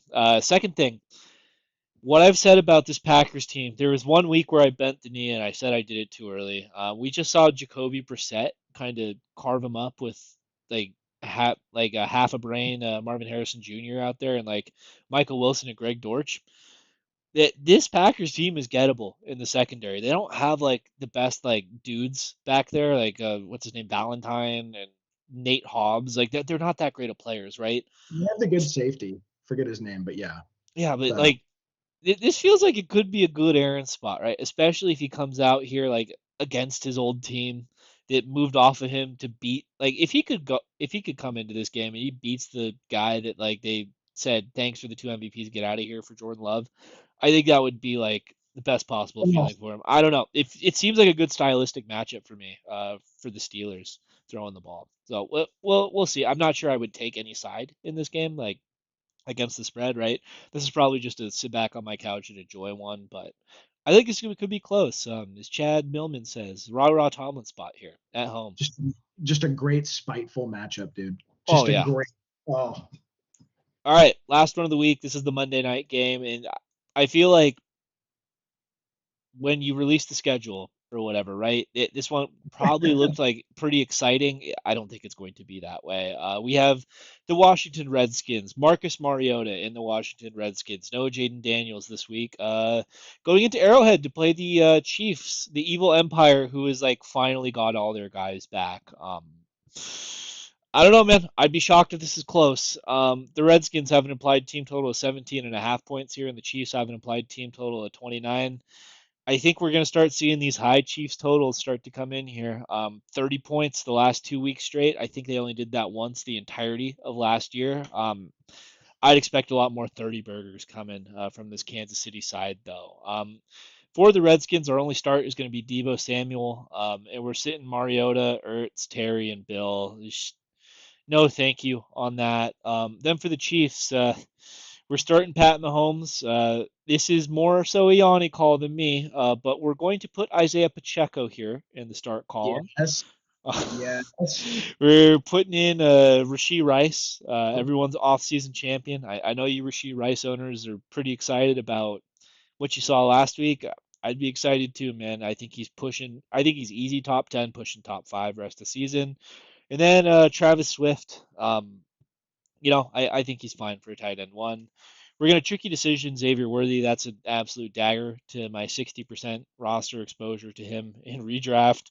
And then we're going to sit the other wide receivers. And let's start with the Chiefs first. Right now, Patrick Mahomes is the quarterback one in fantasy. And he finally has all his guys back, right? Rashee Rice and Xavier Worthy. This is I feel like when the Chiefs drafted Xavier Worthy last year, this was like the idea behind the team, right? You have a guy with the speed out wide to stretch the field that's going to open up the interior for Kelsey and Rice to work within. And then you can have Mahomes take advantage of teams on the surprise deep shot, right? So he's got his guys. Worthy, he's a tricky decision for us. The reason being his usage just has not looked great to me, right? I think last week he had 4 targets. He had a touchdown pulled off the board, I want to say for like a penalty, but his usage doesn't look great right now to me. Like you're seeing guys like Juju and Hollywood still be involved in the offense. Whether or not that's because of the shoulder injury Xavier Worthy sustained week one, I think it's probably the most likely thing. I think the most likely thing is they're trying to keep him in bubble wrap for the playoffs, but he just doesn't have the volume. You could play for the long touchdown, but I think he's more boom or bust than anything else. Rice, like I said, he's approaching top 5 for me, no brainer against a Redskins secondary that just got torched, absolutely torched last week by Dak Prescott. Kelsey, he's like a mid-range to low-end tight end one for me, based off that theory that the Chiefs are going to be able to stretch the field vertically, and he's going to be able to work on those underneath routes. The real, I guess, controversial one is Isaiah Pacheco. He's been an absolute nightmare to be a fantasy manager of this year, but if you look closely, if you really squint your eyes and look at it, his usage has ticked up every single week. Obviously, Kareem Hunt went down last week with injury, so how much of that was their favorite player, Kareem Hunt, getting injured? How much of that is designed, hey, we want to get Isaiah Pacheco more involved with this offense? I'm not super sure. I think though there's a pretty good chance with Marcus Mariota steering the ship that the Chiefs kind of pull away in this one. I think it's probably pretty safe to say the Chiefs may have a comfortable lead here. And when the Chiefs have a comfortable lead, then they're more comfortable running the ball. Like when they're playing from behind and they have those Chiefsy games where Mahomes has to scramble around and stuff, and they're scratching and clawing to get their points. Like the running game wasn't as much of an emphasis, but when you're up 17 to 20 points, you can run the ball a little bit more. I will be transparent with you guys. I have literally the Worthy and Pacheco start sit decision this week. Right now, I'm leaning Worthy. Who knows how I feel near the end of the week, but it is like an actual conversation. So I feel like based on where they've been all year, they deserve to be in those spots. Then for the Redskins, there's not much here with Marcus Mariota, man. It's Debo Samuel because he's been the alpha with Terry gone and with he's done pretty good with that role, right? He's been getting like the screens. He's just been pretty productive. He didn't play last week with the heel injury. Hopefully that 1 week off. Healthy Debo's pretty good Debo. I feel like he's the most likely to be able to scam his way to points here if you're not getting the classic Jaden Daniels performances that we're used to seeing with the Redskins. Mariota, this is a really tough defensive matchup, man. Steve Spagnuolo against Marcus Mariota, total mismatch. Zach Ertz, I feel like he's only startable if you have exactly Jaden Daniels in the lineup, and that's for the touchdown equity. He's never going to get you a ton of yards, but he has a good chance to fall in the end zone. We don't like it with Mariota. Terry, it looks like Terry's going to be back off the sports hernia. Or you know what? I don't even know if he's for sure going to be back. I'm actually going to check this right now. They said the plan is for him to practice in full this week, but they've said that before. So that was the exact quote yesterday. Was the plan is for Debo and Terry to practice in full this week and play. Okay. So keep your eyes on the practice reports, right? If Terry gets in a couple limiteds or a full practice, I would assume he's going to play this game. But so much of what made Terry good last year was the Jaden Daniels long deep ball, right? Terry was had such a great season on those Jaden Daniels deep balls. He's just not going to get that with Mariota. Mm. First week back off a quad sports hernia issue he's been dealing with all year. Coming off the holdout, it just feels like this is not a Terry spot. Maybe there will be Terry starts later in the year, but this isn't one of them. And then Bill, this Chiefs defense against the running back has been pretty good all year.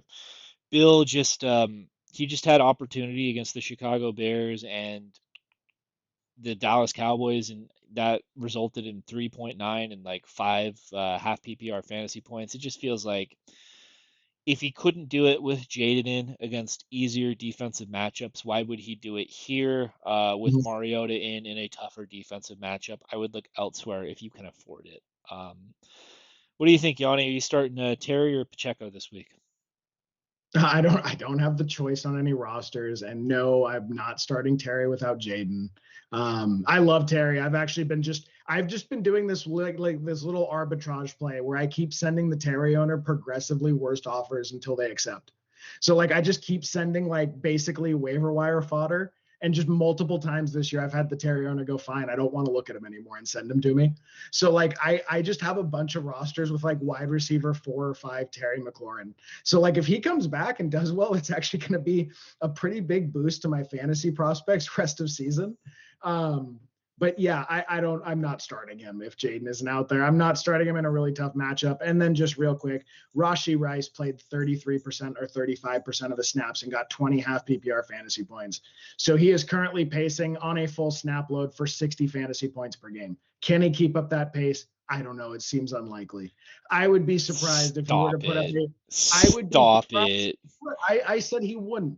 I would be surprised if he were to put up a 1,020 point fantasy or 1,120 point fantasy year, or excuse me, 1,020. Be 1,020 points.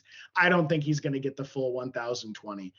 We're just on Oh, one. okay. Yeah, it's good you're conservative with your Yeah, I'm not prognostication. unreasonable. I'm not unreasonable. I'm not getting above my skis.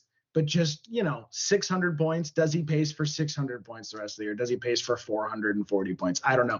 Currently on pace for 1,020 fantasy points and half PPR for the season. Just something to keep an eye on as we get going here. This Chiefs team is like a monster, man. They're going to win again. It's never felt more like it's their Super Bowl again. They're gonna And win again, dude. They're yeah, gonna win again. And do you remember, like, you saw what Jameer Gibbs did this week, right? And in his rushing attack and just the absolute carnage he inflicted on the Buccaneers rushing defense. They blanked him last week. He got 7 half PPR points last week against this defense. Like, this defense is as good as not as good as they've ever been, but it's like more or less as good as you're going to come across in the NFL. And then you're going to put that passing attack that's perfect in every way on top of it. And if they get Brees Hall, right? If they go get Brees Hall, it's or Aaron Jones. Do they send an offer to the Chiefs for Aaron Jones? Devon Achane, is he available like they've been saying? You know what I mean? If they go and add one of these guys that everyone's been talking about getting traded, I cannot imagine what this thing's going to look like in a few weeks. But even without it, you and I over here early, my friend. We both know what's coming. I It's will coming. never forget this offseason when one of my guys was Pat Mahomes this offseason. We didn't really shoot any content. I guess this is mostly just me aggressively tweeting at people and talking to Yanni about this, but they were laughing at you when you took Mahomes like in the sixth round, like before Yeah. guys like Bo Nix. They, people laughed at you. You know who's laughing now, boys. I think this thing is a monster. That's gonna do it for us. If you made it through the whole video, thank you. Please like, subscribe, hit the bell. It helps the channel out. Really hope the YouTube platform lets us upload our video. That we work very hard on because we love doing it and we love getting stuff out to you guys. So hopefully the platform works with us. We already asked our question of the day early on. Do Yeah. kickers matter for fantasy? Is there such a Yeah. thing as a kicker one? Um, and we'll catch you guys for the gambling episode on Friday.